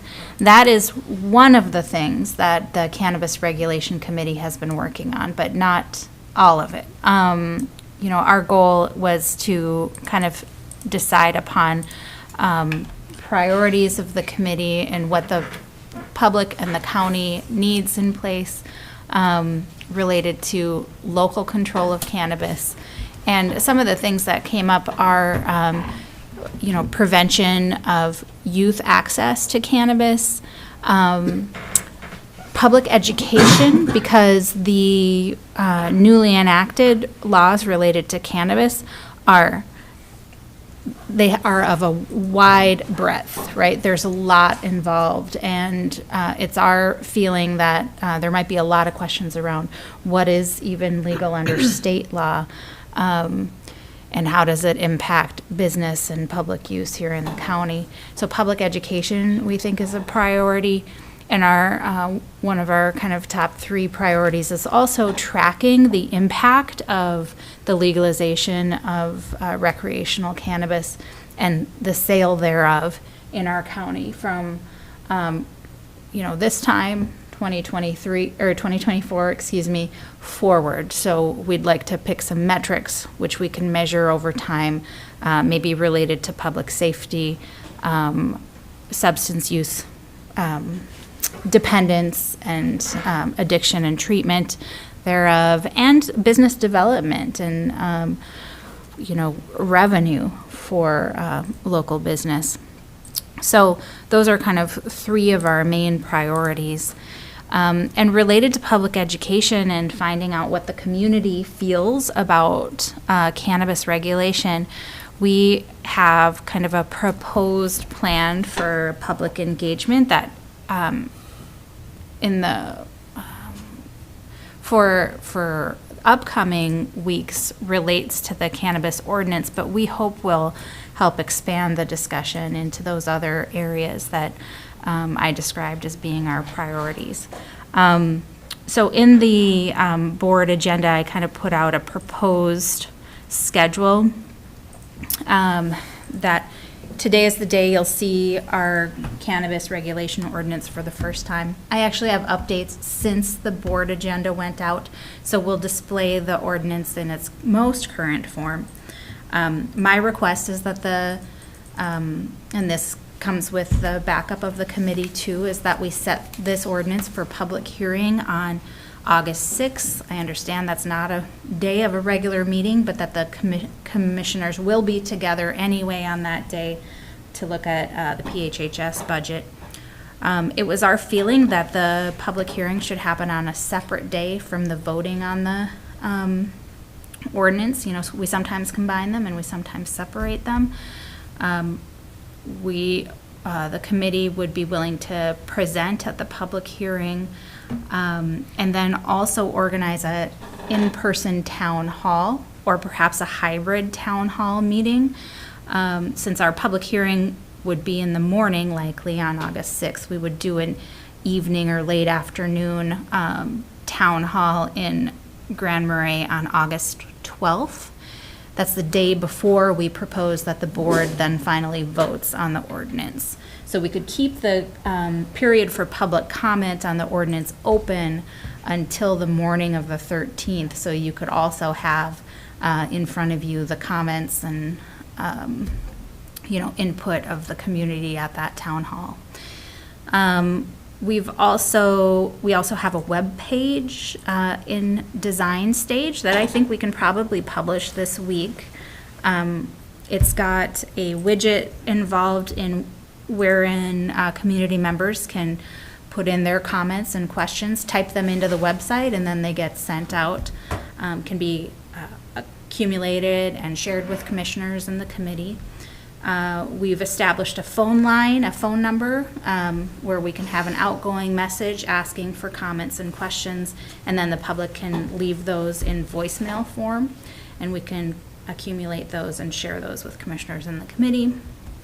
And then I have I've taken the slot for the County Connections article for the newspaper. I think that gets published on August 9th, so that will be the week before, the weekend before the board votes. So that's our kind of current plan for public engagement in this late summer time period. Any questions about that or suggestions? I would just applaud the work that the group's done to come up with so many ways that public input can be received. You've got the town hall, you have voicemail, you have comments that can be typed in. I think that's really wonderful. You've been very thoughtful about that. Thank you. The website will also have a frequently asked questions portion of it. We'll put the draft ordinance up there. We'll use it to advertise the town hall and the public hearing on the ordinance, and then ongoing as our work continues. So this would be a good time to display the most recent draft cannabis ordinance. And I've sent that to Jana so she can assist us with that. It's also in your email, commissioners, and I recognize that was sent this morning, so you haven't had an opportunity to see it. But I'll go ahead and summarize the changes made since the ordinance was published in the agenda. And I just made a few changes in response to some late coming comments from the committee. We had a subcommittee for drafting the ordinance, which included Grace Grenager of Public Health, the city administrator, Chris Homiak, who is in the audience today. Tim Nelson helped us out a bit, and we also had input from auditor staff because the auditor's department is anticipated to be the administrator of the ordinance and of county retail registrations. Other departments involved would be Cook County Public Health and Human Services, who has offered to do the annual compliance checks, which the state requires the local to do if we're issuing local registrations. So they've taken that assignment on. Enforcement would be the responsibility of the Cook County Sheriff's Office and the Cook County Attorney's Office. So those are kind of the three main departments that are involved. So it seems like Jana might be having some trouble displaying this. I will just go into a few of the major changes. Section 4 in the draft, which was published last week, was related to the temporary cannabis event licenses. The whole ordinance comes from a model ordinance that was published by the Office of Cannabis Management, or OCM. And this was, Jana, could you scroll down to Section 4, temporary cannabis event permits?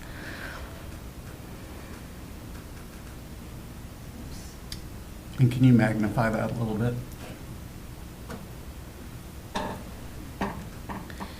Okay, you can see in this most recent draft that I've struck out the language related to temporary cannabis events. The feedback came back from the subcommittee, and this is true, that our committee really hasn't had much opportunity to talk about this small section of new cannabis business that's authorized under the state law. The county does have the authority to regulate the time, place, and manner of temporary cannabis events. But the truth is that the state itself hasn't done much work in this area or issued much guidance as to how they intend to regulate cannabis events. So knowing that we can start with one form of the ordinance and we can add sections and make changes 6 months from now, maybe when we have more information and more input from the committee and the public on this area. It was the suggestion of a subcommittee member that we eliminate it, and I agreed with that suggestion. Of course, we're just making recommendations, and if the commissioners desire for that section to stay in, I can certainly put it back in the version that we publish for the public hearing. Okay, Jana, would you mind scrolling up way to the top to the first page of the draft ordinance? I need to just check with Brady. Are we at ordinance number 66 at this point? Would that be the assigned number, or can you look into that for me? I'll look into it. Okay. So I would strike at the top here, I would strike section 4, and then section 5 and 6 would change to 4 and 5. And then if you scroll down to page 2, at the top of page 2, the city of Grand Marais hasn't made a decision as to whether they're delegating to the county the responsibility for retail registration authority. And we're awaiting that decision. I think until we know that, it would be wise to just eliminate this paragraph here. In the retail registration scheme that we've included in the ordinance, we do allow for 2 cannabis retail businesses to exist within the city limits. City has the capability and the authority to pass a different ordinance that would change registration and the time, place, and manner of cannabis businesses within the city. I think essentially, and this makes sense, they're waiting to see what the county does and to see if that would suit their needs or whether they would like to do something slightly different. And please stop and interrupt me if you have any questions along the way here. One question I would like the public to get a response to is why the 2? Sure. Okay. So let's, just to introduce this topic, let's scroll down to section 2.6 of the draft ordinance. Section 2.6 does what is essentially the most powerful thing the county can do, which is to limit the number of retail cannabis business registrations within our jurisdiction. The state allows each local government to do so, so long as we allow a minimum of 1 business per 12,500 people. Obviously, we would have 1 if we did the absolute minimum. I have to say there wasn't consensus among the committee about the number of, whether we should limit the number of registrations or the number of registrations that we should allow. But, some members and myself agree that it's best to start with some kind of a limit to registrations, because it's easier to start with a limit and expand it later if we wish than it would be to have no limit and then the state starts issuing pre-approvals potentially next month, and suddenly we have more licenses approved in Cook County than we were ever comfortable with. It's hard to go backwards. That's going to open us up for litigation. So, might as well set a limit is my recommendation for the board. And then as to how we came up with that limit, there was a lot of agreement that it would make sense to regulate cannabis retail businesses the way we regulate off-sale liquor businesses.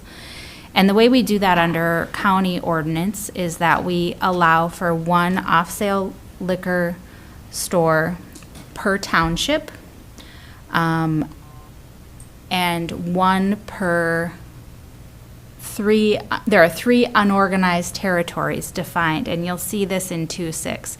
There's the Gunflint area, the Lutzen area, and the Hoveland-Grand Portage area.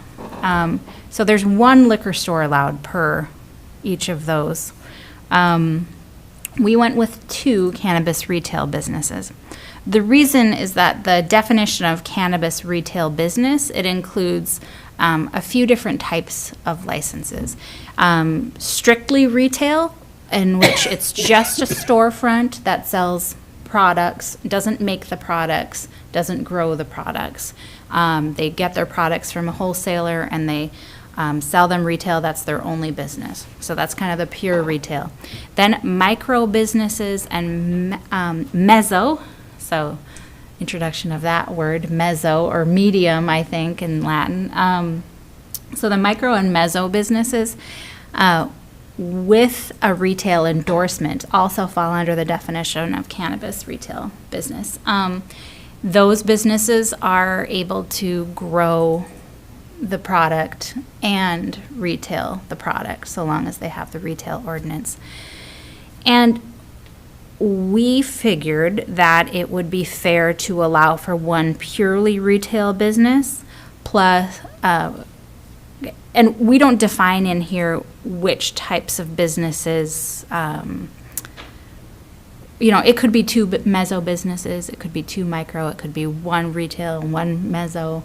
But we thought there should be at least the opportunity in each of these geographical areas for there to be a strictly retail business and then a business that manufactures or grows their product and sells it. Similar to how the Voyager Brewing, gets to make their beer and sell it.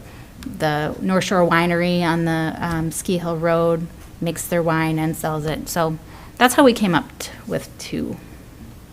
Thank you for that explanation. Yes, Commissioner Mills? And I think it's worth pointing out, too, that we don't have the ability to regulate only retail and not mezzo or micro. It's kind of all 3 of it, those right? types. So we can't differentiate between the 3 Right. when we regulate. Right, that's true. Okay, so that's how we came up with 2 per. In the definition sections, well, no, let's scroll down actually to the last page of the ordinance next. So I've included the language but struck it so that commissioners could see the language that certainly we could include if the commissioners agree. It's the committee's recommendation that we not include a restriction for cannabis use in public places. We had a very similar conversation to the smaller group that talked about this last year, which is that the state has already put into place a lot of restrictions on public use, and the state has prohibited local governments from prohibiting use in private spaces or in places of accommodation that are licensed to allow on-site consumption. So for example, and I put this in the agenda summary so you can see it, but you're not allowed to use, openly use cannabis in a school or a correctional facility or a daycare. You're not allowed to use it by smoking it in any place where the Clean Air Act, which has been in place since 2006, prohibits the smoking of tobacco products. So that really covers a lot of areas.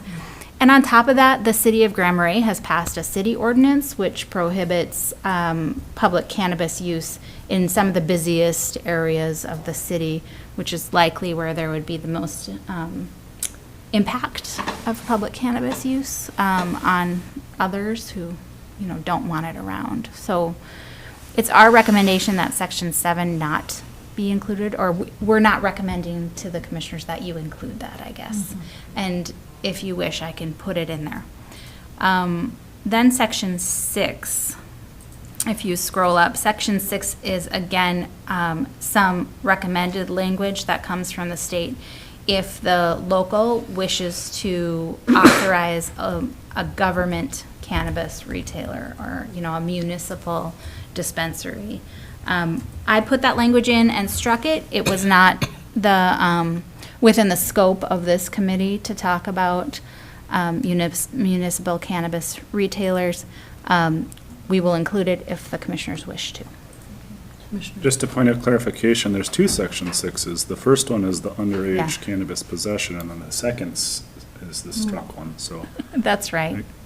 Yep. just wanted to clarify. I guess it would be Section 7 if we included it, and the local, the public use would be the Section 8 if we included both. So, any questions about that, or any desire for us to include the language about local government as cannabis retailer or restricting public use of cannabis in the draft that we would publish for the public hearing? Commissioner Sterling? Yeah, I'm just wondering, so that the public is aware of all the details, would that be important to include it? You Where mean they're coming included from. as the way it has been stricken Yeah. from the Yeah. ordinance? So I wouldn't recommend that unless you actually want that language in the ordinance, because our intent in publishing it prior to the public hearing is to publish the closest draft we can to what you would actually vote on August 13th. So if you don't want to vote on a version that has that language in it, then I don't recommend including it. What we would do is we'd put that in our frequently asked questions. Both of these subjects we would put into frequently asked questions on our website, and we could include those topics in any presentation for the public so that they would have that information. Commissioner Mills? And so am I understanding that if the county or city, I guess we're just talking county right now, if the county did desire to do that, we have to specifically write it into the ordinance? Yes. I would rather put it in and then take it out, just so we can have that in front of the public for discussion. My rationale is going back to our discussion about non-levy revenue and the potential there. This doesn't say that we will do it, this just says that we can do it. That's And so right. I feel like that's pretty easy to not do it, but I do like having options on the table, rather than hamstringing potential Sure. non-levy revenue. And Chair Sullivan, can I kind of correct myself in something that I said? I didn't mean to give the commissioners the impression that you need to decide now what this ordinance should look like. That's actually what you cannot do. You can't decide what's included in the ordinance until after that public hearing and period for public comment is closed. So Commissioner Mills has a good point there. If you want the public to consider whether that should be included in there and you want public comment based on that, then might be a good idea to include it. If you're at all considering it, I guess. Commissioner White? Well, the one concern I have is that it's a pretty aggressive timeline. August 13th is 3 weeks away. Is there a reason that we are having it, what is the reason that it has to be so compressed? Yes, yeah, I'm happy to address that, Chair Sullivan, if I may.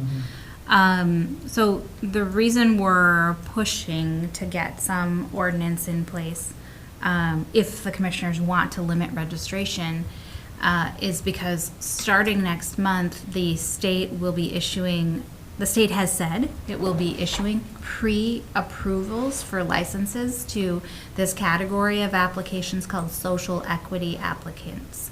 So social equity applicants include categories of people like veterans, people previously convicted of cannabis-related crimes or their family members, people from geographic areas that are under economically disadvantaged, and there are a couple different categories. So in the most recent legislation related to cannabis businesses and business licensing, this spring, the legislature decided to speed up the licensing for this specific group of businesses. And there are a few reasons that they've done that. But like I said before, in the maybe unlikely event that there are enough social equity applicants who successfully get the pre-approval through the lottery process in Cook County, that suddenly we have a concentration of businesses in a certain area, or we have more bigger number of businesses than the community is comfortable with, it will be hard to go backwards. But if we have the ordinance in place that establishes the limit on the registrations by the time they issue, the state will look at our ordinance and our limits, and they are not going to issue more pre-approvals than the county has limited them to. Does that make sense? Commissioner Starling. Yes. So I'm having a little conflict with the dates, and I don't know, Chris, would you happen to have the date for our annual township meetings? I can't find it anywhere. It's either the second or third Tuesday of the month. So that would involve a lot of people in the West End. So I want to be forward-thinking on this, how much it would affect the public, especially with the hearing and then going into the town hall meeting. If I may, it's August 20th. Oh. Because it's an hour before our regularly Yeah. scheduled town board meeting Okay. for the month of August, so it'll be Okay. August 20th. Well, we're clear then. We're good. For the 6th and the 13th. Okay. And I certainly appreciate getting some limits in place before mid-August when the state begins to issue pre-approvals. I think it's really important to do. Otherwise, we lose that control. Commissioner, the one concern I have is it's summer. People, I mean, they go places, they visit people, they're on vacations. And I just want to, it sounds like there's great efforts are going to be made to get this information out, but perhaps it could be, are you considering having information shared on the radio, or just to bring it to the attention of people? And maybe even you could have a podcast to explain about what's coming and for people to participate. I mean, because this is why there has to be a tight timeline at this time of year. We want as much input as possible from the public, so they understand it, for it or against it, but to really to get it out there as best we can. That's all. And I understand what you're saying about the need for compression of this timeline. Commissioner White, I failed to mention, we are also going to try to get on the radio. Okay. Yes. So we'll try to do that in the next couple weeks. Yep.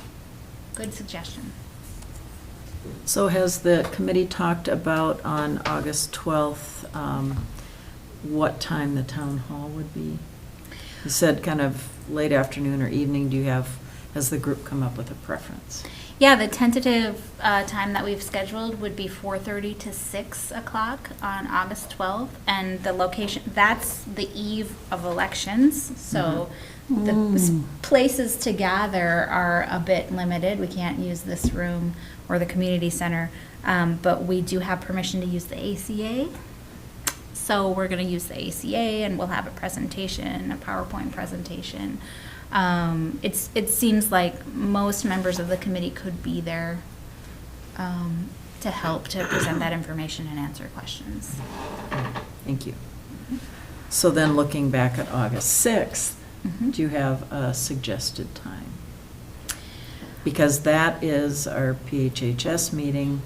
We know sometimes that does go a little bit long, and so I'm wondering, should we consider an early afternoon, or have you discussed that as a committee? Our only discussion is that, was that we would anticipate that would be sometime during the workday because that's most likely to accommodate the commissioner's schedule. And that's why it was important to us that the follow-up town hall be late afternoon or early evening when folks who worked the traditional workday could make it. So that's really up to what works for commissioners. And Madam Chair, if I could, to 10:30. I'm just wondering if commissioners have other meetings scheduled. I know I do, but I will change that. I will be absent, both from the hearing as well as the PHHS special. What I wanted to point out, though, was that the committee's intention was to open it and leave it open so we could gather legal comments. And so, whether it's the 6th, 7th, 8th, 9th, 10th, 11th, or 12th, we can receive comments, include it in the public record, and then close it. And so, it's not just like a one and done, like a lot of our hearings can be. And so it's just kind of that presentation formality of the draft ordinance, and then to gather that comment for a week, you know, with that outreach and the tools that Attorney Hicken had mentioned. So it's not quite as you know, it's not your regular pressured public hearing sort of thing. So Commissioner White, do you have any meetings that we should be aware of on the 6th, other than we know Well, I have the budget being presented for PHHS? Right, and then at 9 o'clock, same day, there's the Active Living Steering Committee and Safe Routes to School. That happens during the Public Health and Human Services Yeah. presentation. And other than that, no. Okay. Commissioner Storley? I'm just thinking about a public hearing where we want to have public. If a lot of the public are working, they aren't going to be here for the public hearing at 9, 10, 11 o'clock in the morning. Or we take the comments and we do all the background check for the town hall.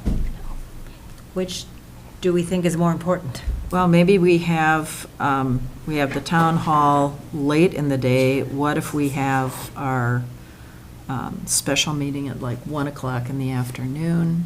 Jana has a question. Commissioner or Chair Sullivan, I just wanted to point out that on August 6th, if you were to consider it later in the day, the Grand Marais Park Board will be meeting in the Commissioner's room starting at 4 p.m. So just so that people Okay. are aware of that. All right, thank you, I appreciate that. So would 1 o'clock then work for the commissioners that are here? We can check with Commissioner Johnson. Sure. Okay. And again, I feel like we want the public involved, absolutely. We know that when we have regularly scheduled business meetings, by and large, the public's working, and so it's hard. But because it's a week long, we're hoping Right. to get it, and then this is just like throwing it out there, here's the ordinance, it's published, interact with the website, send emails, send voicemails, and then the compilation of that at the town hall can really bring an informed discussion full circle. Question, is there any way to get something to the East End residents? No guarantees, you know, like at the Colville or Hovland Town Hall, one of them to do a presentation, informational. And then Cook County does not have jurisdiction on the reservation Correct. as far as this goes, so, Nor the state. nor the state, it's the feds. Right. So that's the, Yes. I want to clarify that and make certain the public understood. Yes. So Commissioner White, you're correct. Neither the state nor the county gets to regulate businesses or even cannabis businesses on the reservation, on Grand Portage Reservation. For a town hall on the east end, we could talk about that. I could probably make myself available, and maybe a couple committee members would be available too. It's going to depend on people's schedules and when you'd like to have it, but I'm certainly open to considering that.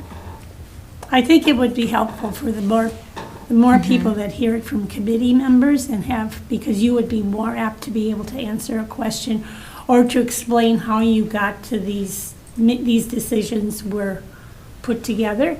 And I would just like that. And I think if they only went, if you could come to Colville, it's not, if you're living east, Colville is east. I mean, Colville is still east, and it's a smaller, it's got better acoustics than the Hovland Town Hall, for one, definitely. And it's closer for people to come, like from 14, and I think it might be beneficial. And I do know that people from Hovland happily, readily will travel to the Colville Town Hall for county business. Okay. So Commissioner White, are you able to come up with some proposed dates or times and send them to me, and I can see who I can gather? Yeah. Or, Yeah. I don't have access to the Hovland Town Hall schedule. No, the Colville Town Hall, or and we have a Colville. person who probably knows the schedule Sure. here yet today, and try to find that date, some date. Okay, we can work on that. Okay. We'll connect. All right, so we're looking at the dates of Tuesday, the 6th at 1 o'clock here for a special meeting, and then on the 12th would be the town hall, 4:30 to 6 at the ACA.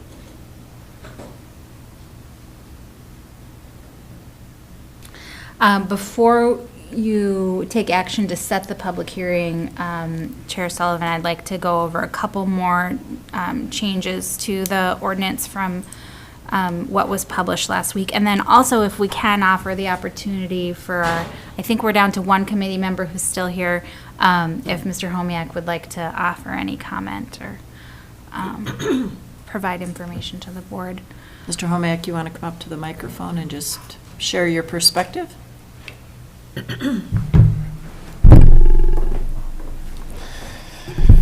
Thanks for allowing me to comment. It's the work that we've been doing has. We're trying to do our best in a short time frame to be able to set reasonable restrictions. In the mindset that we don't want to just open up everything and just have a free for all in Cook County. However, from the business side, we do want to be able to have businesses spread throughout the county that also fall into things that we're doing aesthetically and things like that of the North Shore. I don't know, other pieces in the ordinance, it's really just about reasonable restrictions and things, working with Public Health and Human Services and everything else to make sure that we're doing the best we can to safeguard our community while still allowing business to happen. So, Commissioner I just Mills. want to thank Mr. Homiak for his work on the committee, and particularly with the ordinance too, and looking through that. He's taken time out of his schedule to participate and do that, so thank you. yeah, Great. thank you. Yeah, I echo that gratitude for Chris's work and everyone else on the committee. You know, Chris is a busy guy. He's got his business and he's an EMT and he's a town, he's a Lutzen town councilor. So, yeah, thank you, Chris, and for stepping forward and helping to draft the ordinance also. Definitely. And my goal is to be at both the public hearing and the town hall on the 12th. I don't know if I would be able to make one out in Colville. It just depends on dates. But we were hoping, and I don't know if it'll be possible at the ACA, that the town hall on the 12th could be a hybrid, so that if there are those that aren't able to make it to the ACA, they're able to Zoom in or something like that. Again, that was our goal of the committee, was really just to open it up and have as much time for public comment as possible. So, Zooming's going to be an option at the ACA? That's what we're trying to set up. I can't guarantee it at this point, but that is our goal. That would be a really Yeah. good thing. Yeah, I feel very strongly about that, and again, it just working towards that. And, yeah. Okay. Did you talk to higher ed about, because they have video capability, right? We haven't talked to higher ed. Because if you can't make the video connection work at ACA, then that might be an option to check out.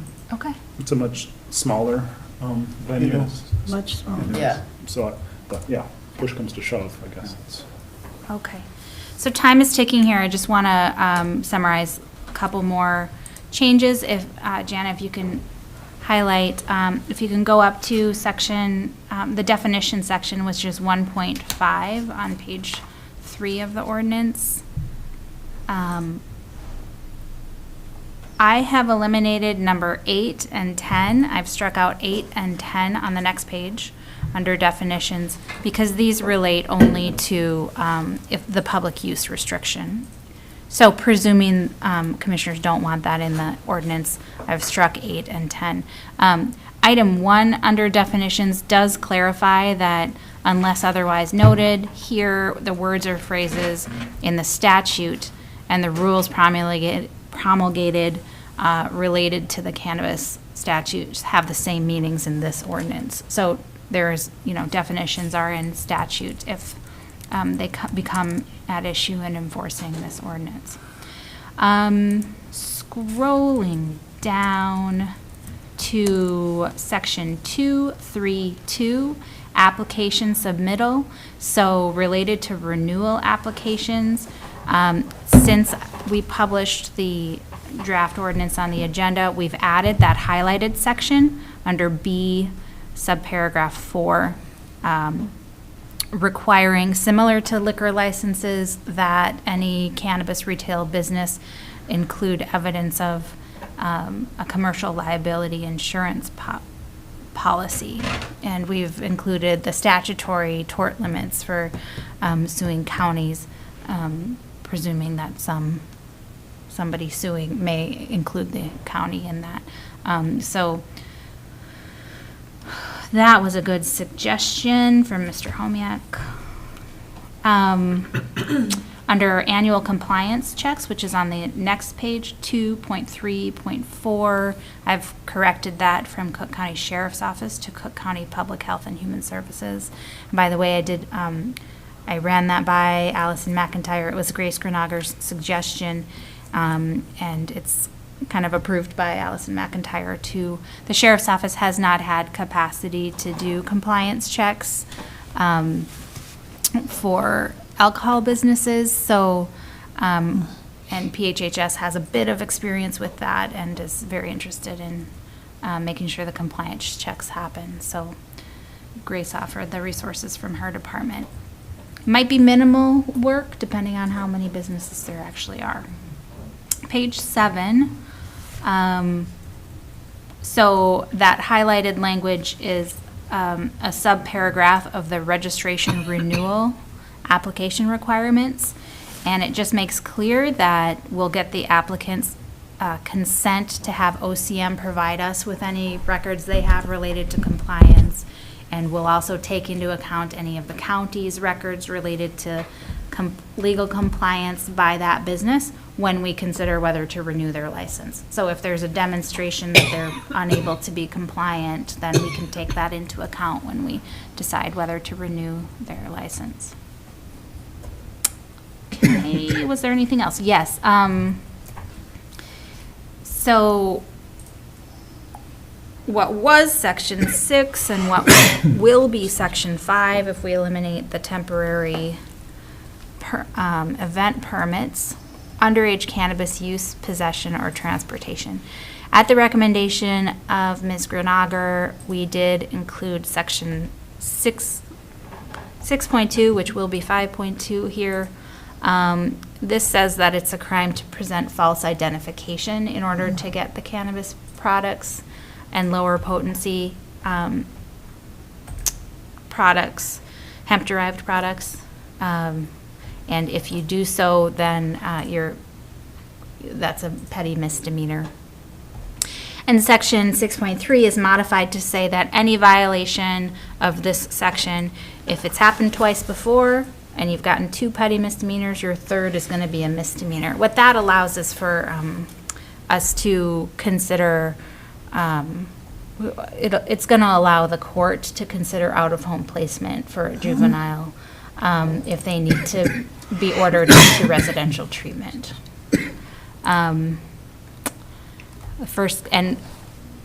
I did specify it as a petty misdemeanor for juveniles because I don't wish to criminalize juveniles more than we criminalize adults. So adults providing or adults using under 21 years of age, that's a crime, but it's only a petty misdemeanor. I didn't want to say, well, it's going to be a misdemeanor for those at 17 or younger. But the third time, it is going to be a misdemeanor. Commissioner Mills. Whereas I feel strongly about, the safety of our children and not having underage use or possession or purchase. When you say out-of-home placement, that triggers me, like, Yeah. having that be the consequence, I mean, like, that's It's next. only a potential consequence. Well, wherever, yeah. That potential consequence really triggers me. And for a slew of reasons. Largely for the health of the family and what's best for the family, but then also just financially for the county too. Putting that potential gives me great pause, and I'm sorry I didn't process that earlier, but. No, that's okay. Can I provide a little more Yes, please. information? Yeah. So first of all, the law prior to the legislation related to legal use of cannabis has always been that if a juvenile, not always, but for a long time, has been that a juvenile petty offense, which are any of these age-related offenses. You have alcohol, underage alcohol possession, underage tobacco possession. They're all petty offenses until the third, when they're a misdemeanor, and allowing for this out-of-home placement. So this, we are enabling it under county law, but it doesn't change what the state law was before. It just enables it related to cannabis use, possession, or transportation. And we're right that the state law has changed to take that away as it comes to cannabis possession. But a little more about out-of-home placement. There's a lot more that needs to be proven in order for a court to order out-of-home placement. That's under our delinquency statutes.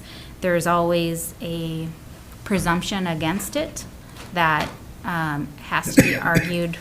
You have to be able to argue that this is the least restrictive option for the child. So, parents aren't taking action to get this child help. This child has a demonstrated substance use problem. Maybe there are other delinquency, there's other delinquency conduct to take into account. These kind of arguments are always what we have to make. Out-of-home placement is always the last option. But I do understand your concern.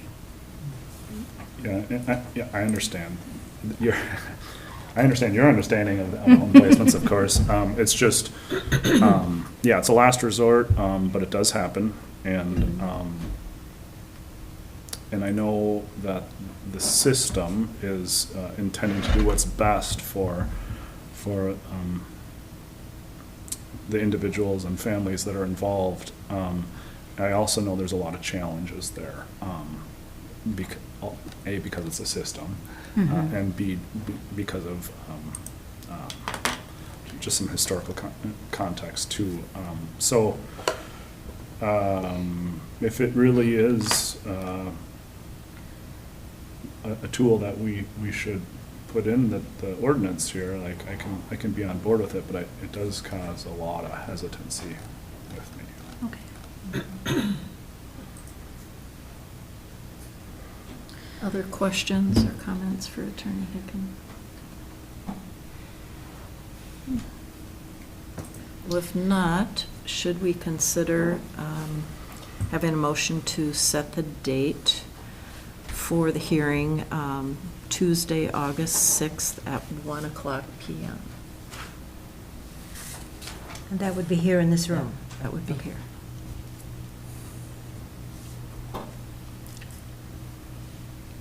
I'll make a motion to do that. Is there support? I support. Thank you, Commissioner Storley. We have a motion and support. Any other discussion regarding the public hearing? Commissioner, excuse me, Attorney Higgin. Just asking for Commissioner's authority to also publish this latest version of the ordinance, which is what's required. We need to publish it for a period of 10 days prior to the public hearing. All right, so I'll amend my motion to include the publishing of this. Commissioner Storley, are you comfortable with that? Right. All right. And so what does that, we talked about a number of changes here, right? And strike-throughs and then not strike-throughs. So my only outstanding question is on allowing the municipal option. Is that And I'm the of the intention? understanding we would leave that in as an option. I just wanted to make that clear so that.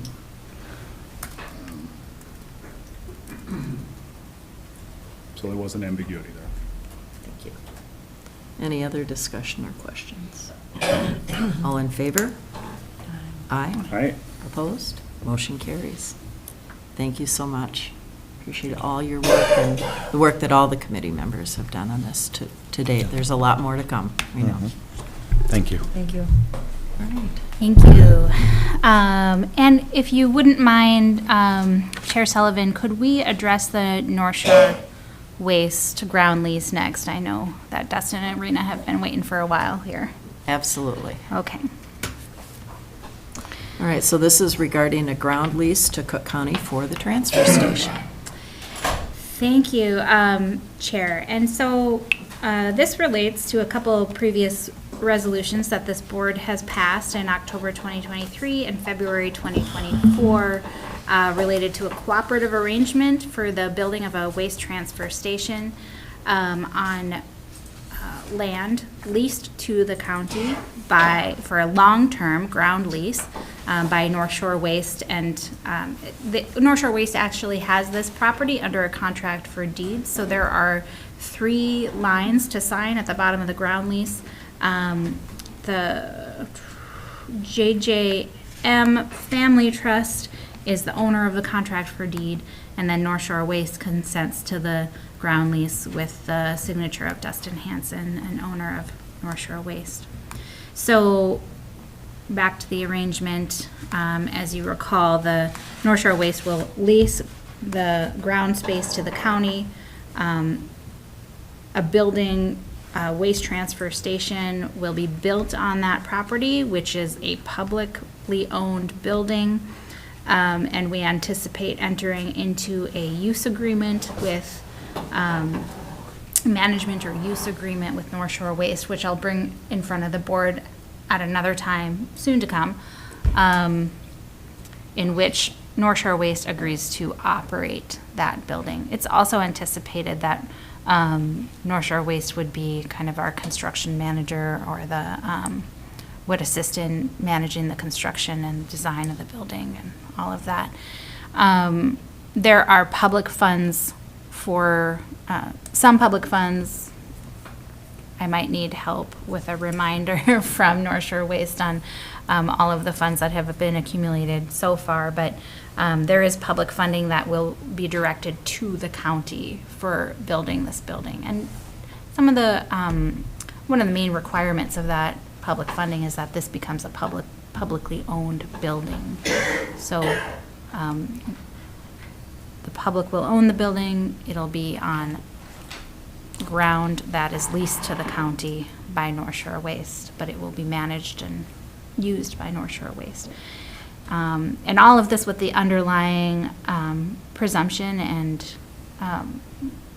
that we've formalized already, that the services that North Shore Waste provides are used by the public, residential, and businesses from border to border, really, in Cook County, and that they are the sole main provider of waste management services in Cook County.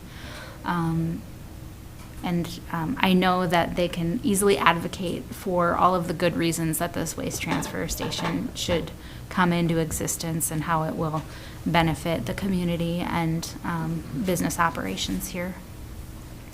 I don't have any changes to the ground lease agreement as it was published with the agenda, other than we just need to add the address for JJM Family Trust. I haven't communicated with JJM Family Trust, but I understand from Mr. Hanson that they're in agreement with this ground lease also. So I'm open for questions, and Madam Chair, maybe we, if you wish to offer some time to North Shore Waste, they are here. That is my intent. If Rena and Dustin, you'd like to come up and sit by the microphones, we're very interested in hearing from you as we move forward with this really important piece for the people of Cook County. This one work too? Yep. Sure. I do have two quick comments, if I could. In regards to the family trust, I haven't spoken with them since we put this agreement together. When we entered into this contract, probably 5 years ago, they had the property for sale. They chose to finance that property for us. That's the reason they're still involved. At that time, we told them that we were going to build a transfer station on this, and in the conversations with the contract, they chose not to put any restrictions on the property. So I did want to say that. Mm-hmm. The other comment that I wanted to make was in our conversations about the length of the lease, I think the agreement was that it had to be at least 125% of the time that the building was expected, the life of the building. And I don't know that we have that defined yet. I think 75 years is a great time to start. I think when the architect finishes the plan, they really define how long the building is for. You know, if it's a 50-year build, it'd be 62 and a half years. So that might change a little bit. I don't know if we want to put an amendment in after, based on what the architects say, but those are the two comments that I had regarding the lease. And I apologize if I didn't mention this. I thought about it on my way here this morning, so. Rena, any comments or remarks you'd like to share with us? No, this has been certainly almost a 2-year effort, and we have been steadily getting support and funding from a lot of different sources, kind of on the last mile there. I think it's been well communicated, hopefully, all the benefits to the county and how necessary this project is to just the growth of the county. Teresa at the EDA often comments, you know, if we can't manage our waste, we can't grow anymore. So, I mean, it's significant. And there have been a lot of people that have gotten us here that we couldn't have got, certainly the support of this board and James, you know, the chamber, on and on and on, Chairman Deschamps. So many people have been involved in this along the way. Our Senator, Grant Hochschild, has been a significant help. So it's just so many people, and I think it really is a community need and a community vision. So I appreciate the support that you all have shown. Thank you. Any questions or comments commissioners would like to share? Just my Commissioner appreciation for your willingness to work with the county too. I know that's not an easy thing. And all of the partners. Just really, really happy for the relationship that we have, and really excited for where it's going to. So thank you. Thank you. So with that, is there a motion to approve the conditions of the ground lease from North Shore Waste to Cook County for the construction of the transfer station? So moved. Thank you, Commissioner White. Is there support? Support. Thank you, Commissioner Starley. We have a motion and support. Any further discussion? All in favor? Aye. Hey. Opposed? Motion carries. Thank you. Thank you. Thank you so much. Thank you. Thanks for your patience. The final item under the attorney category is the cooperative agreement with Lutz and Trailbreakers for funding and project management of the Poplar River Bridge replacement project. This board has already heard about this project. has awarded the bid to Northland Constructors and has approved the contract with Northland Constructors. This is similar to some of these bike-related projects that the board has approved this summer, in which we have a nonprofit entity which has really done a lot of the groundwork in finding the funding sources, and they are the expert, kind of the subject matter expert on snowmobile trails on the west end. They are, thankfully, they're willing to assist the county in supervising the project. But since there is liability in that, this agreement is necessary to set out the legal roles of the county. You know, the county is still responsible for our contractual obligations to the contractor. We pay the contractor. And any disputes about the project, if they're communicated to the nonprofit, need to be brought to the county's attention. So those are some of the terms in this agreement. It's very similar to the other ones you've seen with Superior Cycling Association. It does have a funding component in it because the county hasn't dedicated any levy funds towards this project or any of its recreational trail funds towards this project, anticipating that, as they've told us, Trail Breakers will gather funding. So in this agreement, Trail Breakers essentially promises to cover the gap that's not already covered by grants to the county in funding. So we're making it formal, the promise that Trail Breakers has made to provide that funding. And that's all I have. Let me know if you have questions. Commissioner Sorley, any comments you have since this is in your district? No, I don't have any comments other than to just, support it, and the Poplar River Bridge is, so that's why this is before us. Correct. Other questions? Commissioner Mills? Yeah, thank you, Chair Sullivan. Because of the importance of this, might it be reasonable to ante up if we need to? Or is it just not even, I mean, I just don't, again, I don't want to hamstring us if, A, the funding, Trail Breakers, didn't quite, I mean, they got the guarantee, whatever, but just, I like to keep our options open in case we need to help make it happen. I don't know if that's putting us at too much risk, but I wanted to talk about that. Perhaps it would help this part of the conversation. I can list the funding sources that Lutz and Trail Breakers has already acquired. So they have a commitment from Lutz Township of $20,000 towards this project. They have a commitment from Visit Cook County for $10,000 towards this project.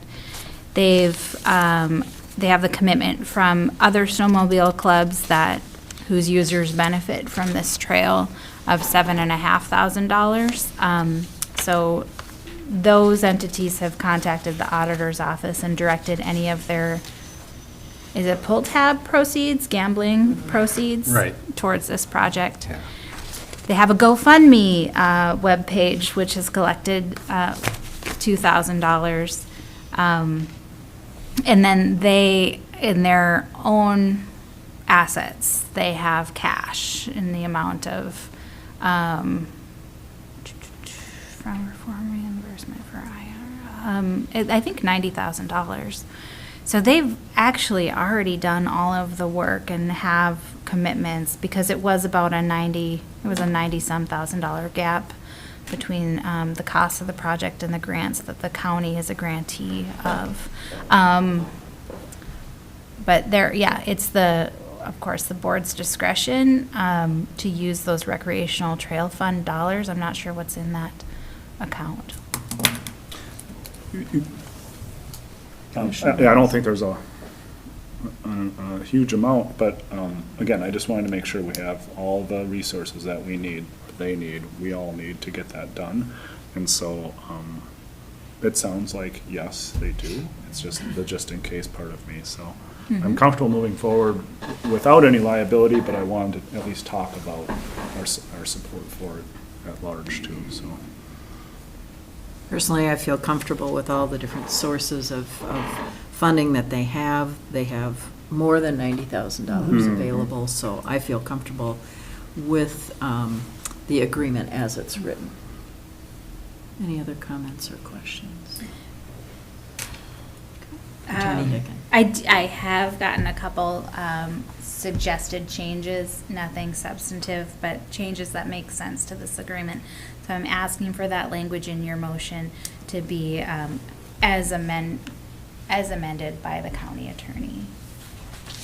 So you're approving the agreement in substantially the form attached as amended by county attorney. Is there a motion? Madam Chair, I'll make a motion to approve the cooperative agreement with the Lutzen Trailbreakers for funding and project management of the Poplar River Bridge as amended by the county attorney. Thank you, Commissioner. Support. Thank you. We have a motion and support. Any further discussion? All in favor? Aye. Opposed? Motion carries. Thank you very much. All right, we will run back up in our agenda to item 7, and we have Assessor Thompson all ready for us. Good morning. Good morning. Thank you, Madam Chair and Commissioners. The first item I have on the agenda today is related to the Tyler class action lawsuit for the tax forfeitures, taking of excess funds. I'm not sure how up to speed Attorney Hicken is on this, but the county does have the option to opt out of that class action settlement. Then they would be taking on the liability themselves rather than being part of this global resolution. There is a state fund set up to pay out some of the potential claimants.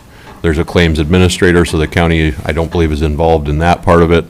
I did attach a spreadsheet here that Auditor Powers had put together. Initially, when they had asked for this information, they'd asked for 15 years of data. The class action lawsuit only goes back to June 23rd of 2016. So when I look at the list, and Brady, correct me if I'm looking at this incorrectly, there are only 6 properties that were in that time frame that are still in our inventory. Is that correct? Yes. Yeah, because it looks like there were 4 repurchases and 1 that was sold to an adjacent owner. So we have 6 properties that fall into this liability category under the class action lawsuit. The county does have the option to opt out of it. Like I said, that's, Attorney Hicken can probably advise the board on that. But from what I understand, most 87 counties, if not all, are going to participate in this settlement rather than taking the liability on their own. Thank you for that information. My thoughts are, why would we want to opt out? I just don't think that would be wise. Other commissioners or Attorney Hicken, maybe you want to respond? It's my recommendation that the county not opt out of this. It's a hard one agreement, and it's a gift to to the county that we can. I mean, our liability may not be great given the number of properties sold or repurchased in this time period, but 0 liability is better than none. I have a lot of gratitude for the assistant county attorneys who worked on this agreement. A couple of them are from St. Louis County too. So, I think we need to take this and continue to participate in the settlement, not opt out is my recommendation. Commissioner White. I just have one question. The line says, the state may seek indemnification from any expenses or judgments related to properties forfeited unconstitutionally. How would that, does that pertain to us at all? I mean, how would you unconstitutionally get somebody's land? Madam Chair and Commissioner White, basically, they're saying that all of our forfeitures were unconstitutional up to the ruling. Correct. Oh, okay. Well, the taking of proceeds Yeah, above what the excess value of the proceeds. debt was unconstitutional, right? Not the process, but the taking of additional proceeds. Other comments or questions? I think we don't. Commissioner Mills? Oh, no, I'm sorry. I guess we don't need a motion unless we're gonna opt out. Right. So, yeah, in reality, we don't even need a resolution. I put one together because some other counties did. I wanted to bring this before the board instead of making the decision, or not having any kind of discussion on it. Without any action, if we don't notify the claims administrator, we are opting into, and the only way you need to opt, or to opt out, you would have to notify them. So technically, to opt out, you'd need a resolution. I think with 6 properties, we still have liability, and I like the idea of 0 liability, so I don't think we need to take any action on this. Is there agreement among the commissioners? I agree with that. All right, we will move on to the tax court stipulation. All right, thank you, Madam Chair. So the tax court stipulation, really kind of just an informational piece. I have worked with Attorney Hicken on resolving this case, which dates back, it is for the assessment 22 year. Back in January of 22, we are expecting to get every year from the resorts a declaration to the assessor that they are seasonally used. So essentially what they have to clarify to us is that they are still operating it as a resort, and that none of the units, or if any of the units are rented over 250 days, that they've defined that space to us, so we know, if it goes over 250 days, it's classified commercial. If it's under 250, those portions remain seasonal. We did not get a response from Lutz and Resort back in 22. The petition came after the truth in taxation notice went out showing the increase. So not only was there a change in classification from seasonal resort to commercial, fully commercial, there was also a 45%, almost 45% increase in the valuation. So, the tax bill effectively doubled on that truth in taxation notice. It went from, 50,000 to about 100,000. After the petition came, Attorney Hicken and I were working with the attorney for Lutz and Land Company, and eventually did get the rental information that, they have claimed all along that they did submit that declaration to the assessor's office. Again, we don't have a copy of it in my records. We don't have a copy of it anywhere. We've searched up and down where we store those. So after looking at the rental information, it was determined that, they hadn't exceeded the 250 days on any of their units. And the resort, all of the lodging for the resort would qualify if they had submitted the declaration. So what it came down to was, we're saying we don't have a copy of this declaration. They're saying they submitted it. And Attorney Hicken and I kind of weighed the options of, do we take this to a trial and try and convince the judge that we didn't get the paperwork? And then, would the judge start looking at historical classifications as a basis for, why we made the change? So weighing all of our options, number one, having a 44.96% value increase, and the risk that we may not win in a trial, Attorney Hicken and I came to a conclusion that this would be a fair settlement. As part of this agreement, Lutz and Land Company, Lutz and Resort, is accepting the valuation change. They are dropping their challenge to the valuation increase in exchange for classifying the lodging part as seasonal again. Thank you for that explanation. Would you like to add anything, Attorney Hicken? That's really comprehensive. Just a couple things. Because there was a delay in this, in not just submitting the paperwork for to show the rental rates to qualify for classification as a seasonal resort, but also there was a delay in resolving this case because, there was a fire and there were paperwork problems, records were lost, etc. We did successfully get Lutzen or North Shore Land Company to agree to waive 8 months of accumulated interest on this refund. So under statute, we're typically required to provide the refund and accumulated interest on the refund. This is a big refund compared to what we're usually agreeing to. And so we did come to an agreement with them that we'd take away 8 months of accumulated interest. So I'm hoping that the auditor's office can make that calculation, and that should benefit the county. But, yep. All right. Thank This you. is, we do, Bob and I work together in several tax appeal cases a year. We come to stipulated agreements on almost all of them. The board doesn't always see those. I don't think the board normally sees those, but this was a bigger one. We wanted to make sure we had a chance to answer any questions the board might have. Commissioner Storley. Thank you.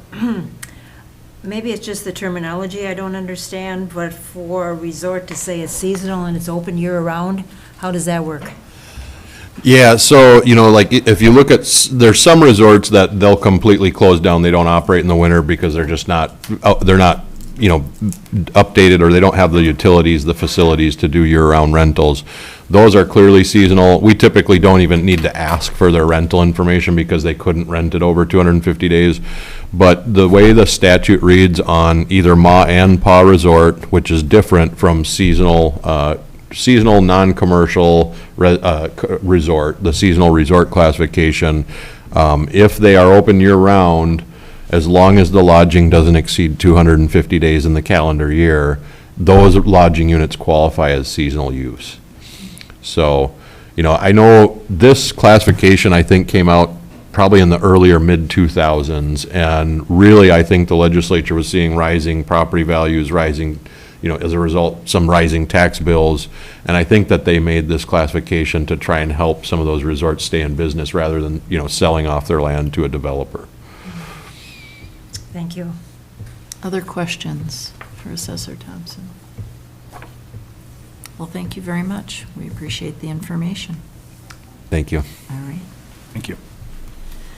We'll move on now to item 8, Land Services, and we have Neva Maxwell with us this morning. Welcome, Neva. We appreciate you going in and out, being patient, and waiting for us to get to your item. Very interesting meeting today. So this item before you may look familiar. The Board of Commissioners approved the preliminary plat for the Poplar River Ridge Common Interest Community back in May. And so the preliminary plat was approved in May, and so this is bringing the final plat forward. So essentially between May and now, the surveyor made those final changes made by Wayne Henchy. And so once I received those final changes, I brought it to you. Are there any questions for Neva this morning? If not, I would entertain a motion.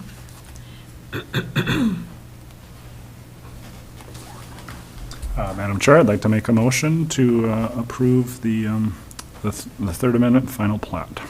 Thank you, Commissioner Mills. Is there support? I'll support that. Thank you, Commissioner White. We have a motion and support. Any further discussion? All in favor? Aye. Aye. Opposed? Motion carries. Thank you so much. Thank you. Have a great day. Now we'll move on to Human Resources. We have Allison Plummer with us this morning to talk a little bit about job descriptions and job grade updates. Oh, good afternoon. Good, it is almost good afternoon. All right. Almost. Almost. Close. All right. So today I am bringing forth 2 job description review updates for you to review and provide approval for. These are both with our maintenance department. So we have our maintenance director, our current maintenance director job description.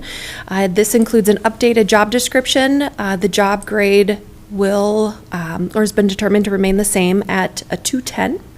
And then we also have our custodian job description as well. That includes an updated job description with a determination that the job grade remains at a 110. Are there questions for Allison this morning?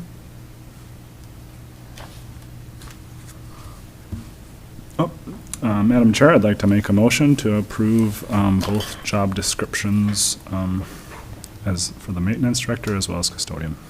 Thank you, Commissioner Mills. Is there support? Support. Thank you, Commissioner Starley. We have a motion and support. Any further discussion? All in favor? Aye. Aye. Opposed? Motion carries. Thank you, Alice. Thank you. Thank you.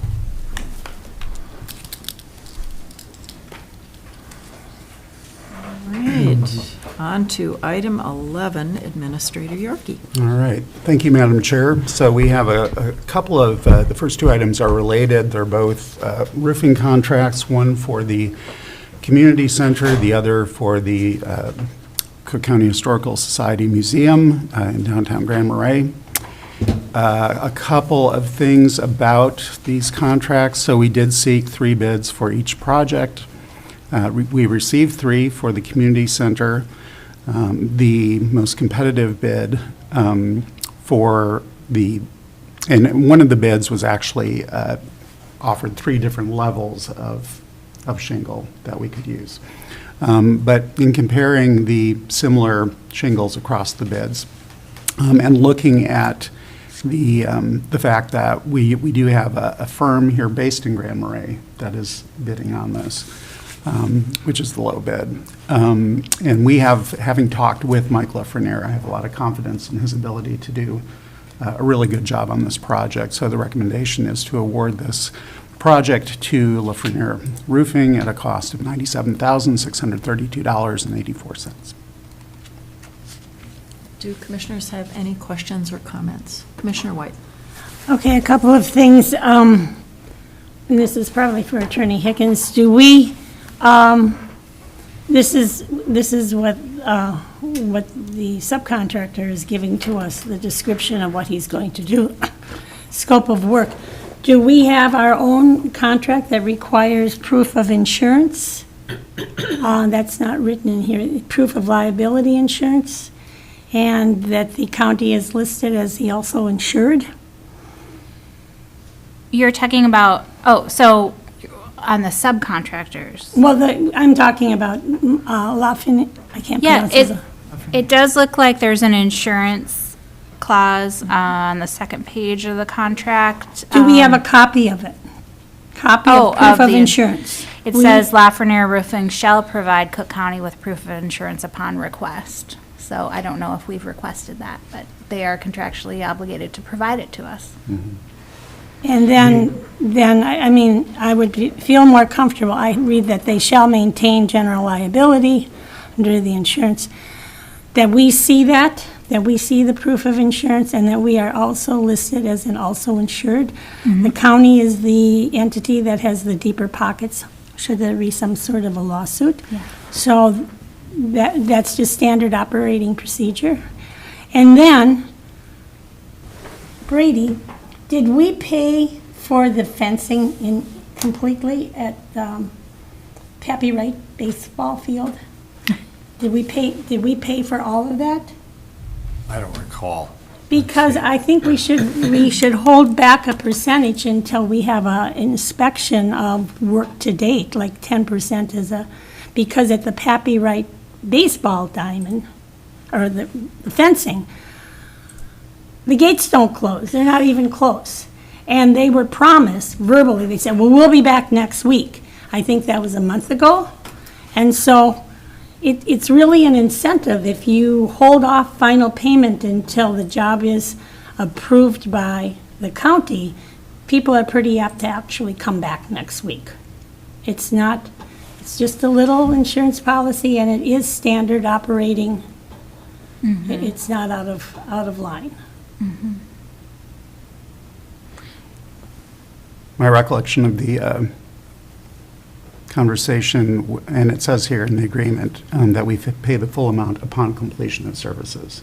I think that we ought to change that. Because how do we know that? I mean, this is after we inspect it?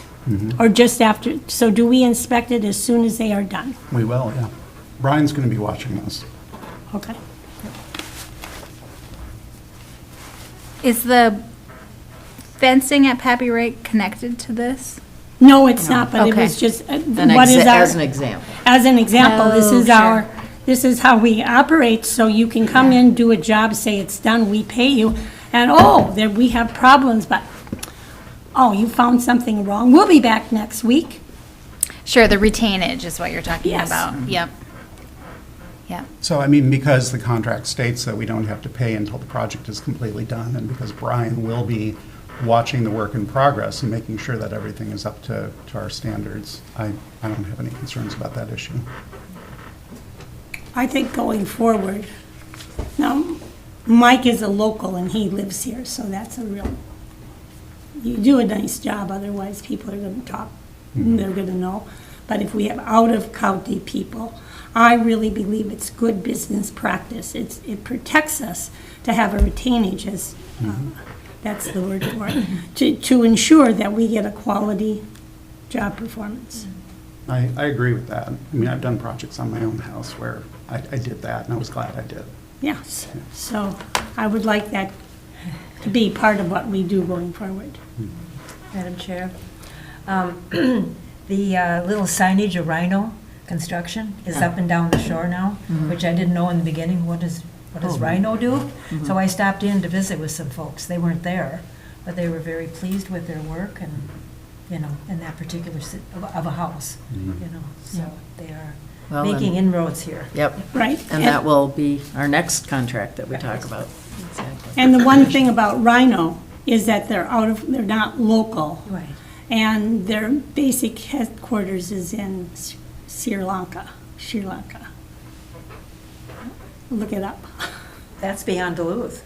Yes, it is. So anyway, so that would be, I mean, I'm not questioning the quality of their workmanship at all. So they just don't live here. All right, well, good discussion. So is there a motion to approve the contract with Lafreniere Roofing to replace the roof of our community center? I'll make that motion. Thank you, Commissioner Storley. Is there support? I'll support that. Thank you, Commissioner White. We have a motion and support. Anything further? All in favor? Aye. Aye. Aye. Opposed? Attorney I Hackett? don't mean to interrupt the All vote. right. I just wanted to add some more information. Motion carries. So the Rhino Roofing and Siding LLC is a business that's registered with the Minnesota Secretary of State with a principal executive address in Minnesota, Browerville, Minnesota. I'm not sure where Sri Lanka comes from. And it's registered as a domestic limited liability company. Okay.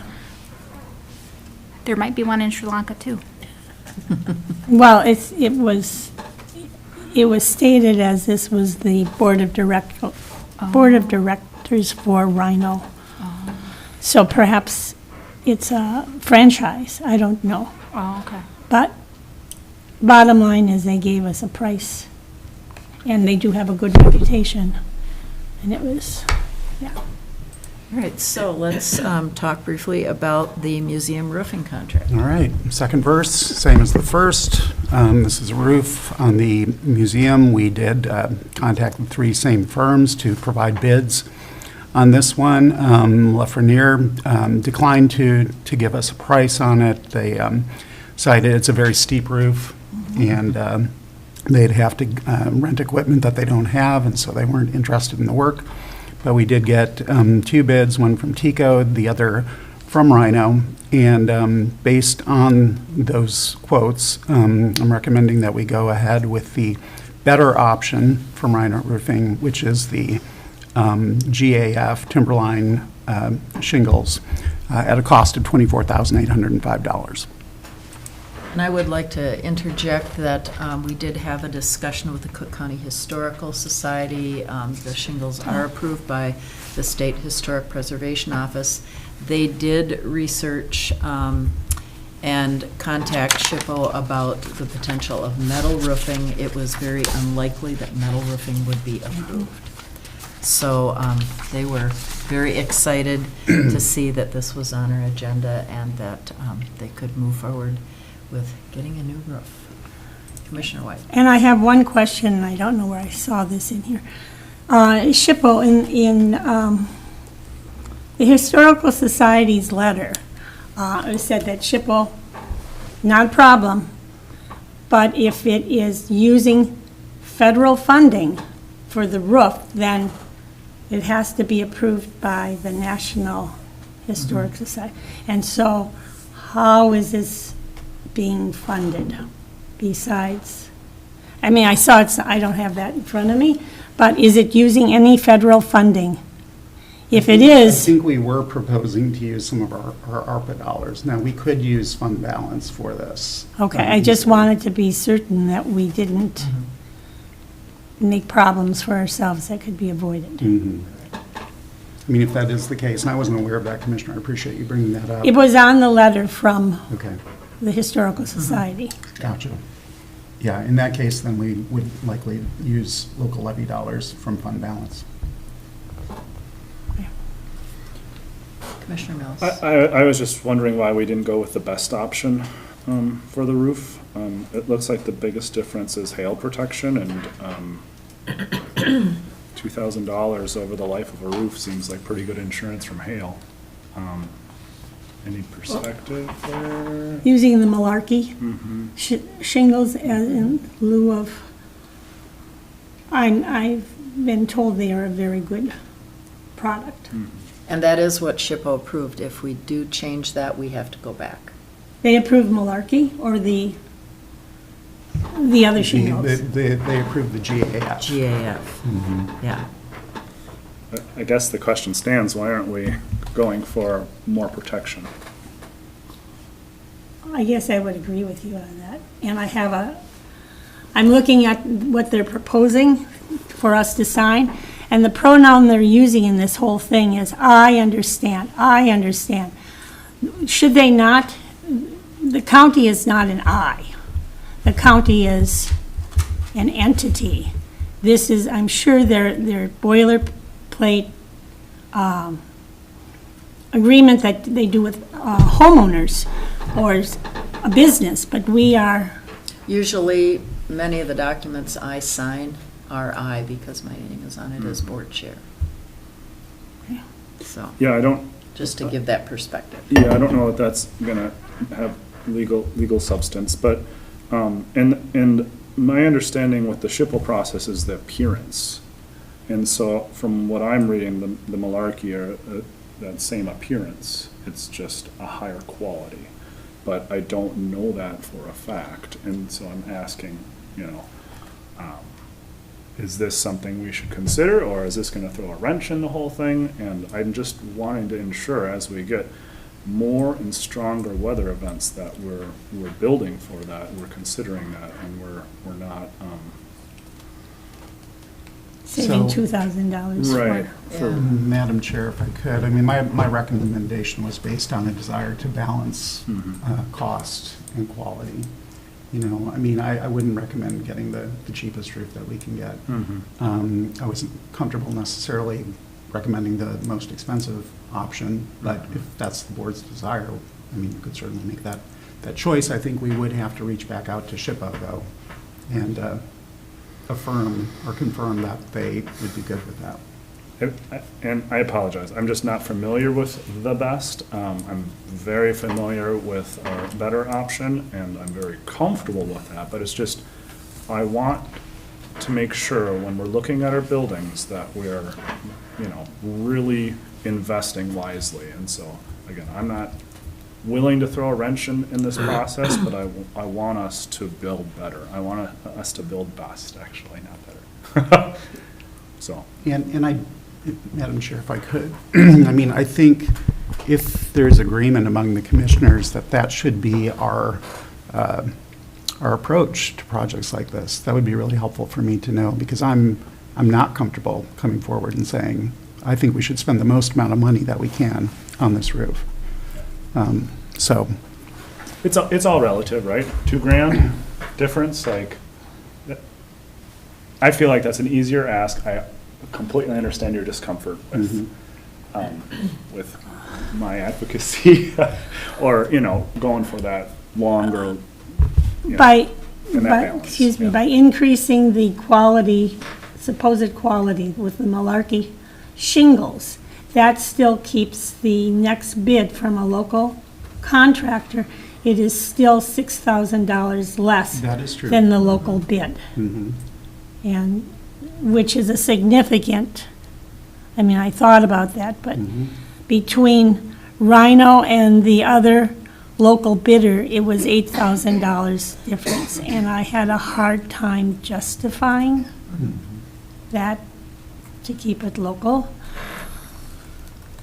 Again, I would like to see if we're going with, I agree with Commissioner Mills about if indeed the malarkey is what it is advertised to be, does give you hail protection, then I think that might be worth it.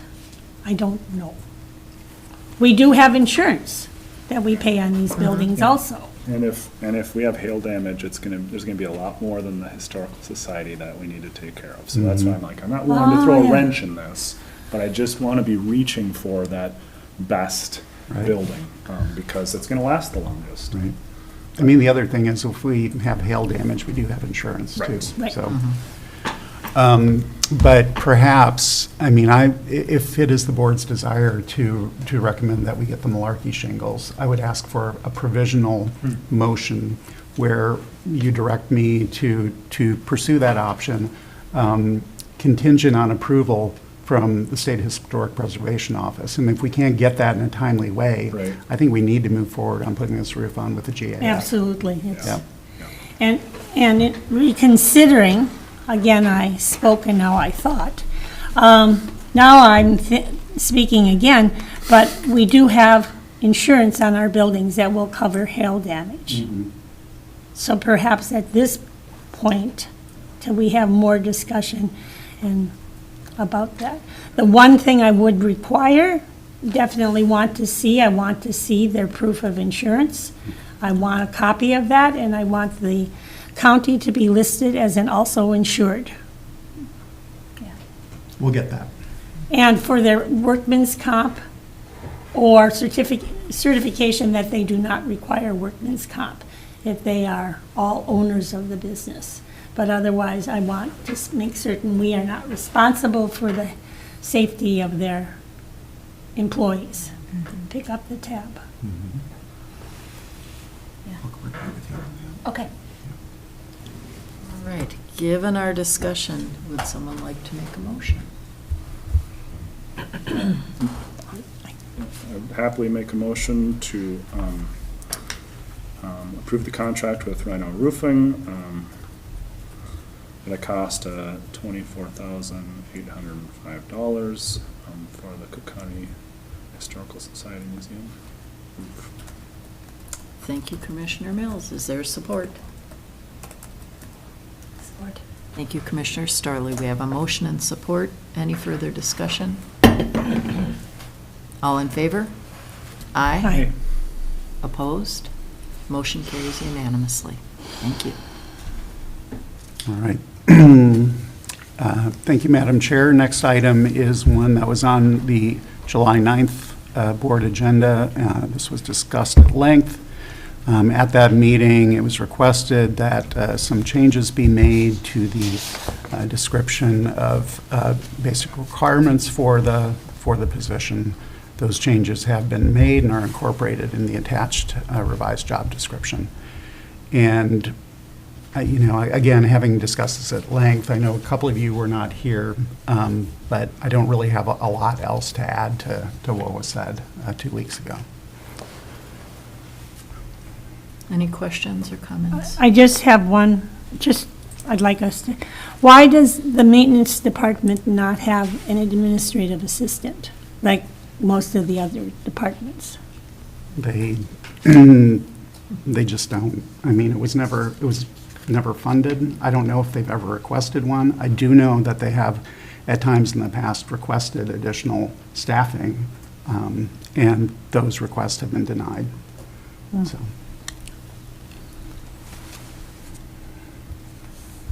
Any other questions or comments?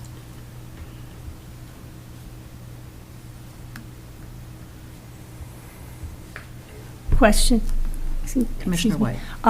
So this is a working position. This person will indeed be out there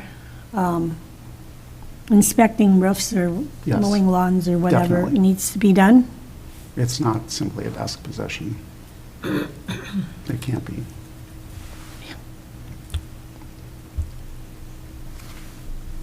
I'd like to make a motion to approve the Facilities Director job description at a grade of 240. Is there support? Yeah, support?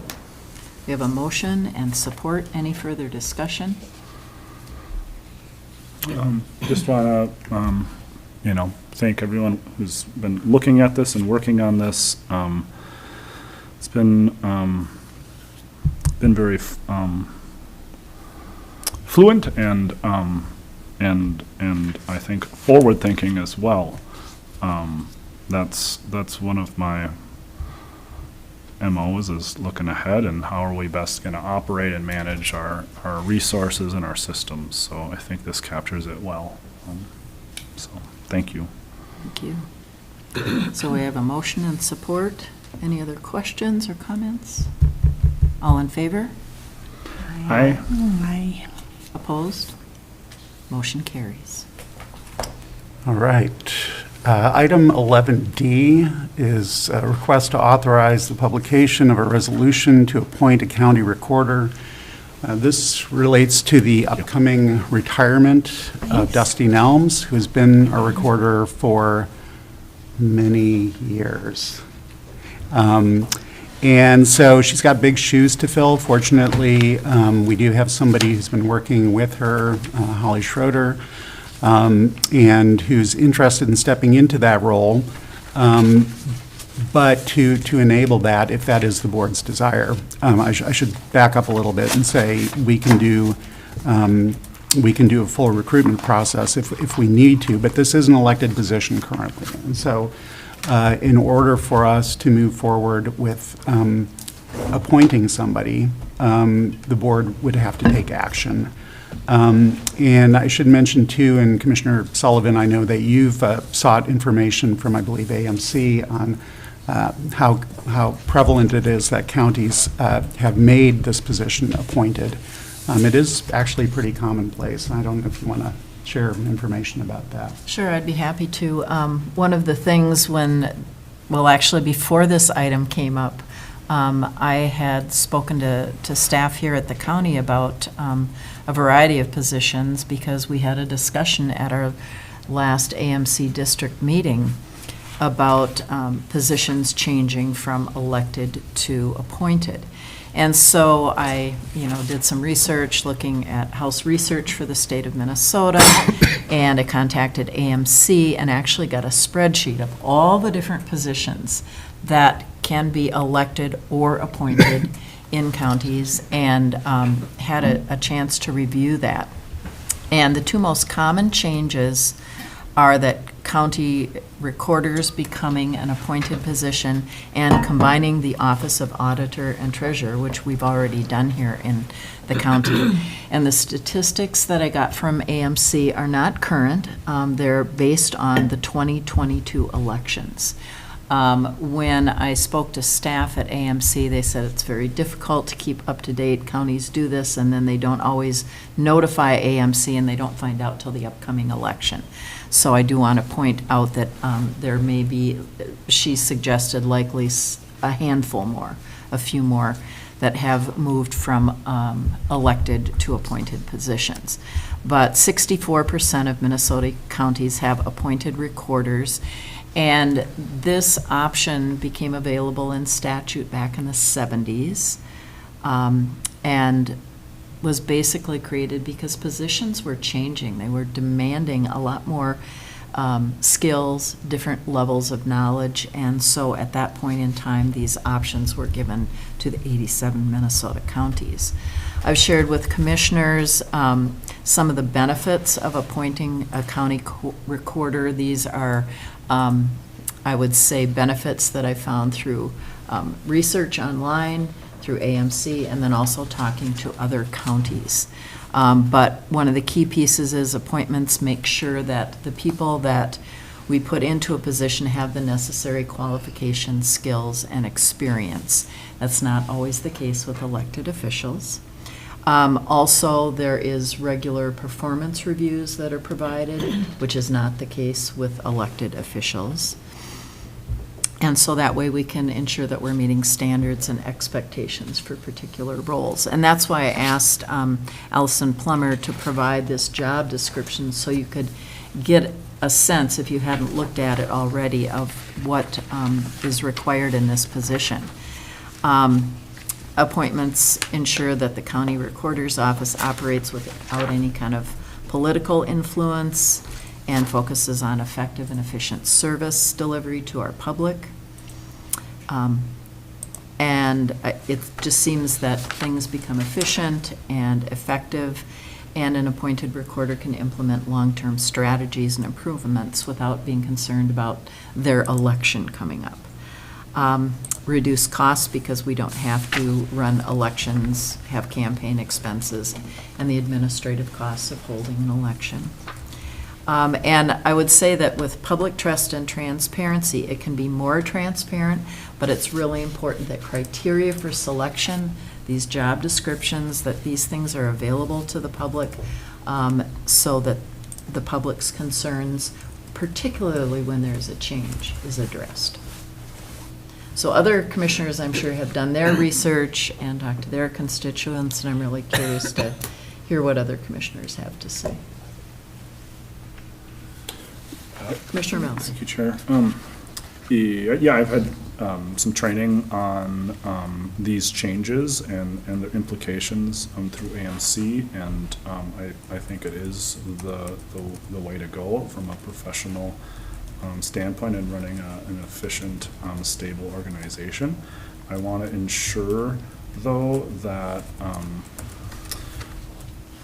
I feel pretty strongly that Holly Schroeder is the right person for this appointment, but I want to ensure that either we have the authority, because we kind of do whatever we want, but I don't want to break the job description to put her in there. So making sure that she meets the qualifications, I think, is important, or if we're going to just be aware of an exception for this first go-around. But, I mean, for a little perspective, I mean, imagine if our assessor was an elected position, you know, or... I don't want to imagine that. that. Yeah, it's kind of, and when it comes to our auditor, throwing that up for an election, I mean, this is another topic entirely, but that's kind of what that training is trying to look ahead at what the implications are for the stability of your organization. And so getting these appointments, I think, is really important. Also, I was curious about how the job grade compares with the current pay level and where that fits, because I wouldn't want to, again, either A, break the job description, or B, you know, knock the position down for Holly if she's fit in there. Commissioner Storley. Well, I think this is a great advantage because we already have, quote, somebody in training with perhaps more education, as we all need during the course of the position, and which then opens up another position as Register of Titles. So that would be someone from the public who would apply for that, or how does that work? It would. We don't have anybody to promote. We only have two in the office, so Right. that would open up then for someone to apply. And I think, you know, having this discussion now is really important, because October 4th and that retirement date will be upon us in the blink of an eye. And so this is really good to discuss right now, and thank you, Commissioner Storley, for bringing up that aspect. Commissioner Sullivan.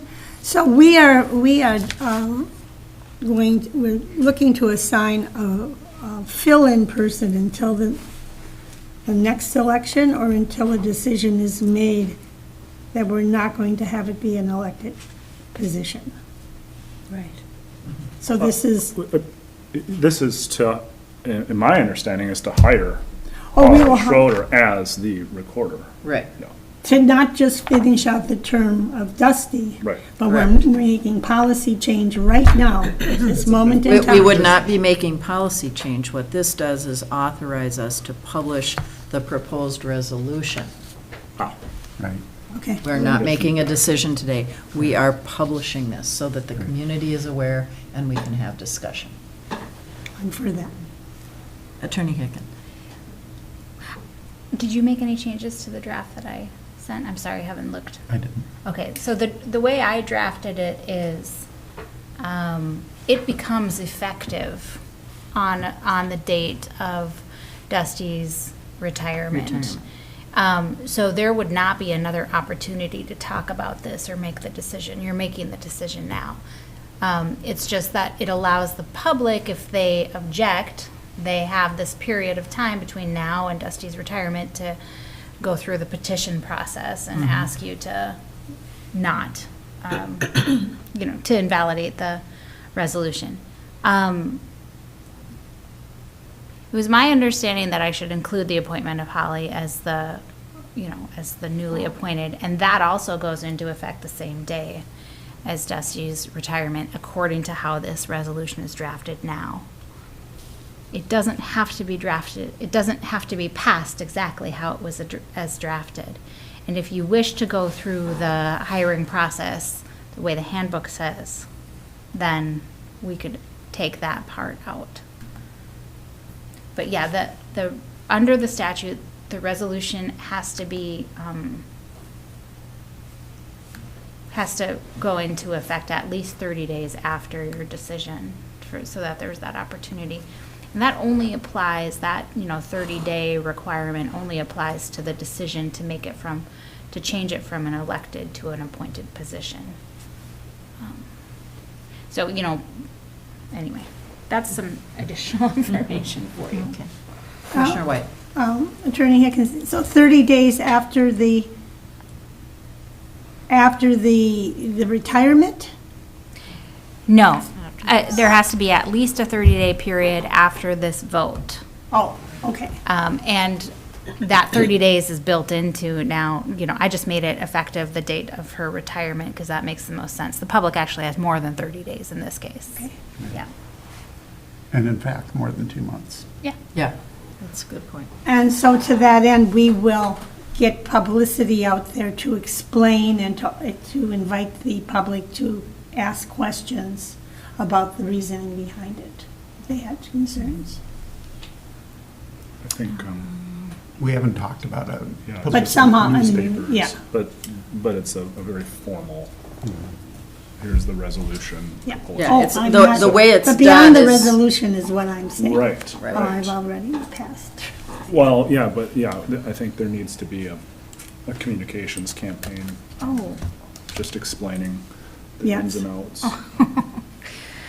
I'm sorry, I have to correct what I said. I was going off of my flawed memory. Now I'm looking at notes. Can I Okay. interrupt? Certainly. Here are the 4 things I found in statute. The proposed resolution, you're right, Chair Sullivan, has to be published for 2 weeks prior to the regular meeting at which it be considered. So you are just publishing this at this point, and you're making the decision at least 2 weeks out. So the decision would be made in August at our first business meeting. So my apologies. And then there is also that 30 days after the resolution. Okay, so Okay. after our first August business meeting, there's 30 days. Okay. got it. Well, I'd like to make a motion to authorize the publishing of the proposed resolution to appoint the county recorder in the Cook County News Herald for 2 weeks. Thank you, Commissioner Mills. Is there support? Support. Thank you, Commissioner Storm. We have a motion and support. Any further discussions? All in favor? Aye. Opposed? Motion carries. On to our budget planning for All right. 2025. So, because our meeting today is running long, because we're missing a commissioner, I'm going to keep this update very brief.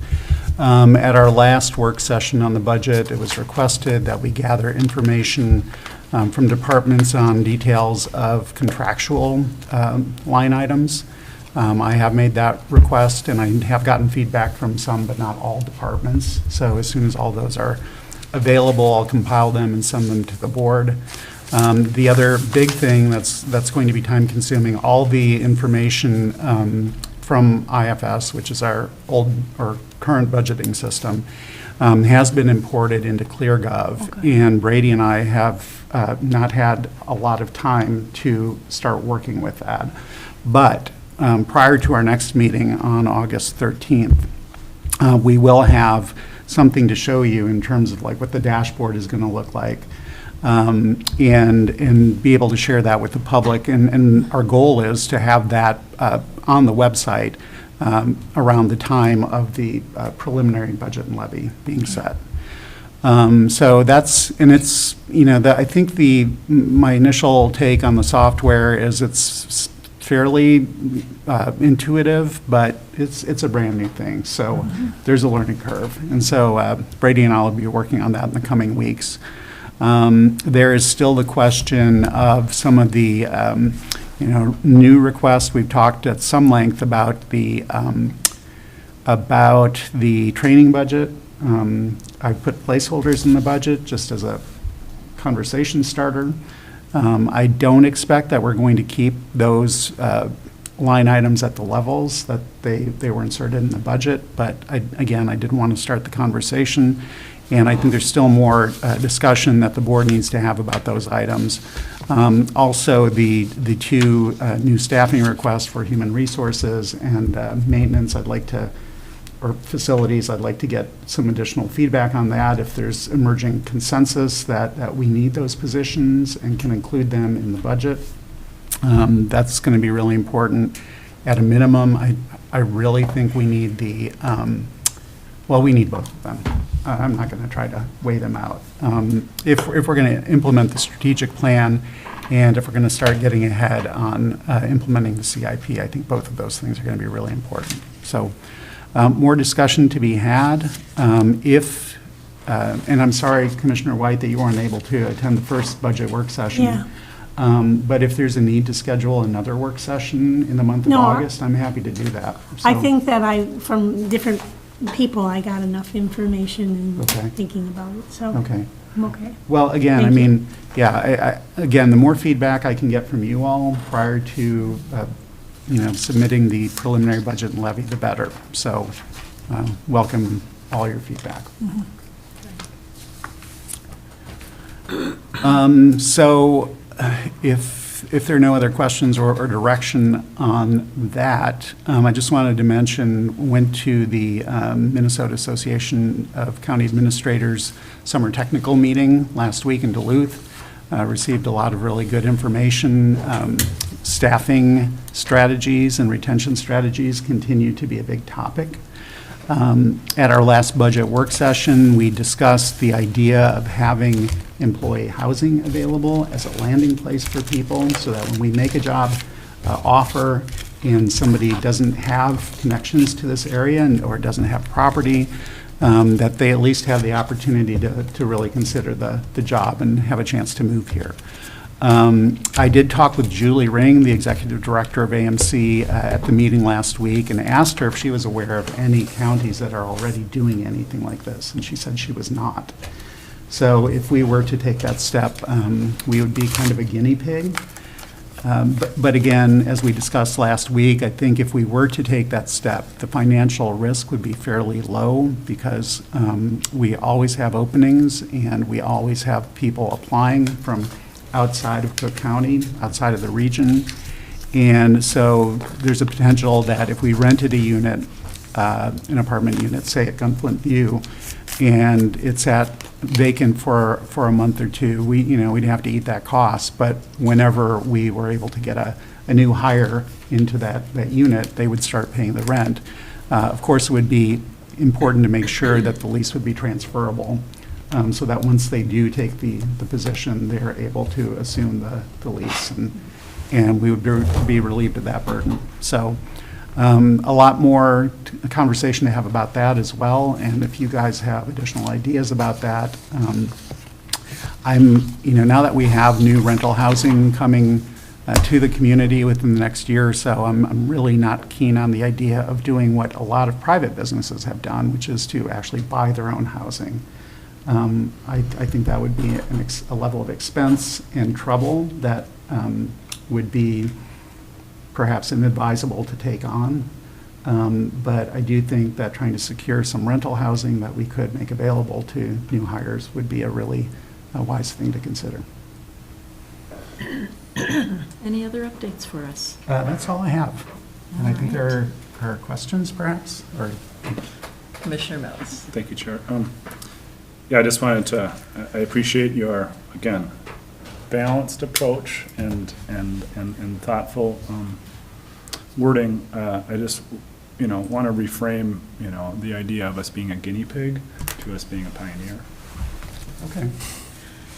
I feel that way about Cook County. We're always out there in front doing something a little different. It's leadership. I like guinea pigs, and frankly, I want to start a guinea pig farm. So if you haven't seen those, YouTube it, pretty fun.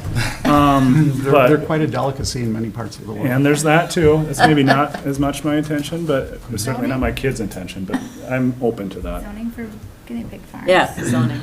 It's all egg, But yes, I think, I think we should be proud of our proactive approach to our staffing issues. And it is a trial, right? But I think it is a huge step forward.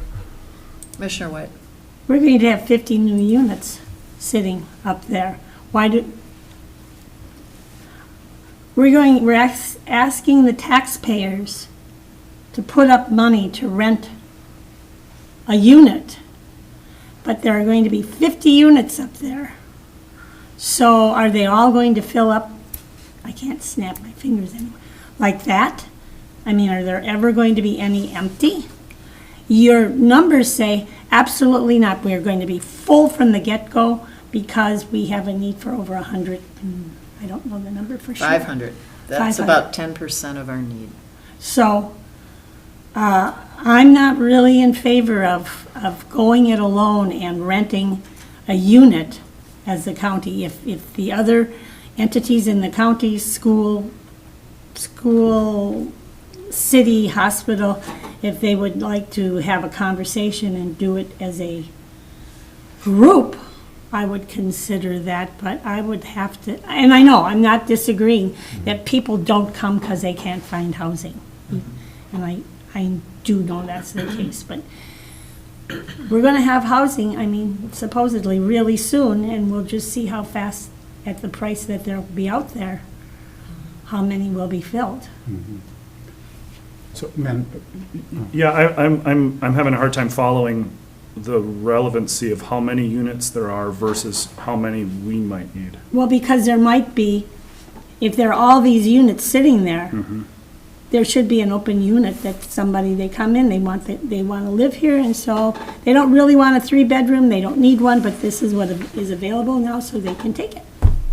Or if there's an efficiency or whatever, they would go into the housing market and find housing that is, we will now have for them to rent. Yeah, I don't understand how that helps. It's essentially doing the same old, leaving it to the market. And that's why we're having issues, is that there's nothing available on the market. But there will be. Yeah. There will be, unless within the first month, we are full. Madam Chair, if I could, I'm not advocating that we run out and secure a lease today when the project hasn't even really dug a hole in the ground. They're starting on that. And I think your question about how quickly do they fill up, I think that's quite relevant. If there are a number of vacant units available, there would be no need for us to take that step.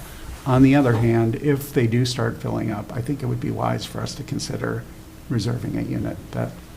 And certainly the HRA will keep us informed of how that is proceeding. We know that there have been 10 inquiries about units to this point in time. So Stacy and I will report back as we get more information on that. All right. Well, we will move on then with commissioner updates. We'll start with Commissioner White.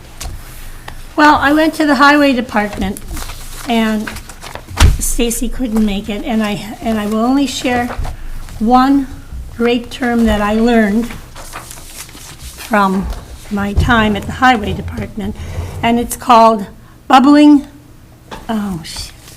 Oh, it's called, here we go. Bubbling Scoobies. Do you know what those are? I do not. Frost heaves. Did you know that? Well, I was at that meeting. Oh, you were at that meeting. So anyway, there's a lot of other details, but it's really late. And Bubbling Scoobies is the most exciting part of that meeting. The last time I drove up the Gunflint, I actually stopped there to see if it would be like a trampoline, and it wasn't, but I was getting my hopes up. Oh, yeah. Okay. Commissioner Mills. I don't have anything to share today. All right. Commissioner Storley. The only other thing is that we accepted the semi-position for ARDC with Christy Kane right now. She stepped in. So we're now on good footing and moving along. We had our general commission meeting, which meant we have people from all over the area at that meeting, and they were very happy that she stepped forward. Excellent. For now. Which meeting was it, or which group? ARDC. Well, I have a few updates. The Cook County Coalition of Lake Association had a meeting at the community center, and Firewise and Public Health and Human Services and Emergency Management joined forces, and we gave a presentation there, which was very well received. The Rainy River, Vermilion River, One Watershed, One Plan Policy Committee met, and we basically revised our bylaws based on the fact that now we are implementing a plan instead of writing a plan. So we updated that. Personnel Committee met and continued to look at job descriptions. Cook County Higher Ed had a very well-attended seminar on care and maintenance of septic systems, and I just really want to thank Tim Nelson and Neva Maxwell working with G&G Septic. They gave a great presentation, and it really shows how the partnerships we've developed in the county benefit people greatly.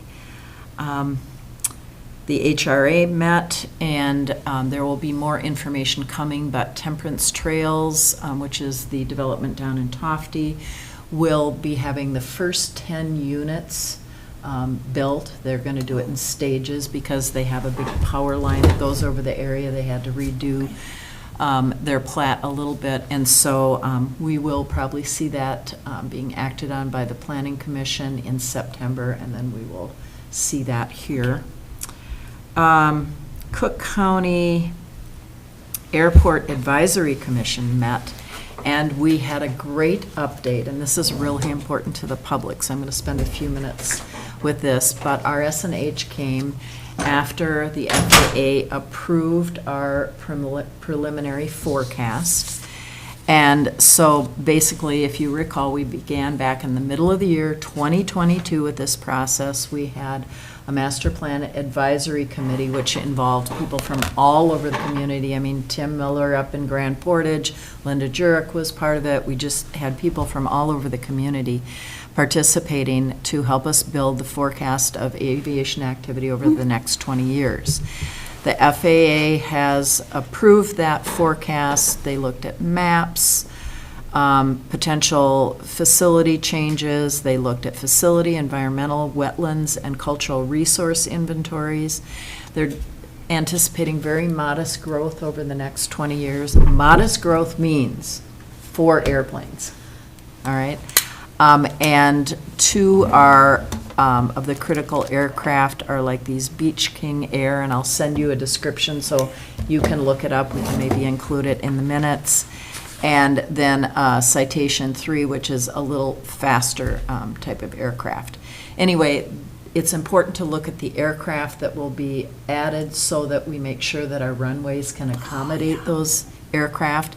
And it's really important because our aircraft and our airport are part of a key airport system, which means it's considered for the health, safety, and welfare of our county. It has a different level of designation.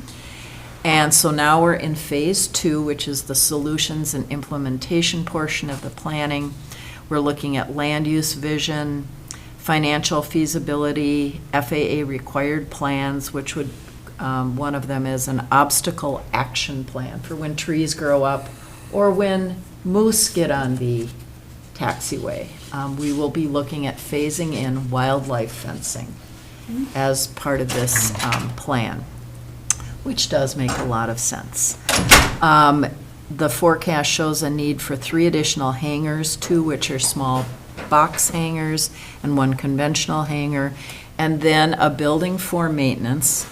Not surprised, because they think our snow removal equipment should be inside, protected, rather than sitting outside the airport. That was one of the observations they made upon their visit.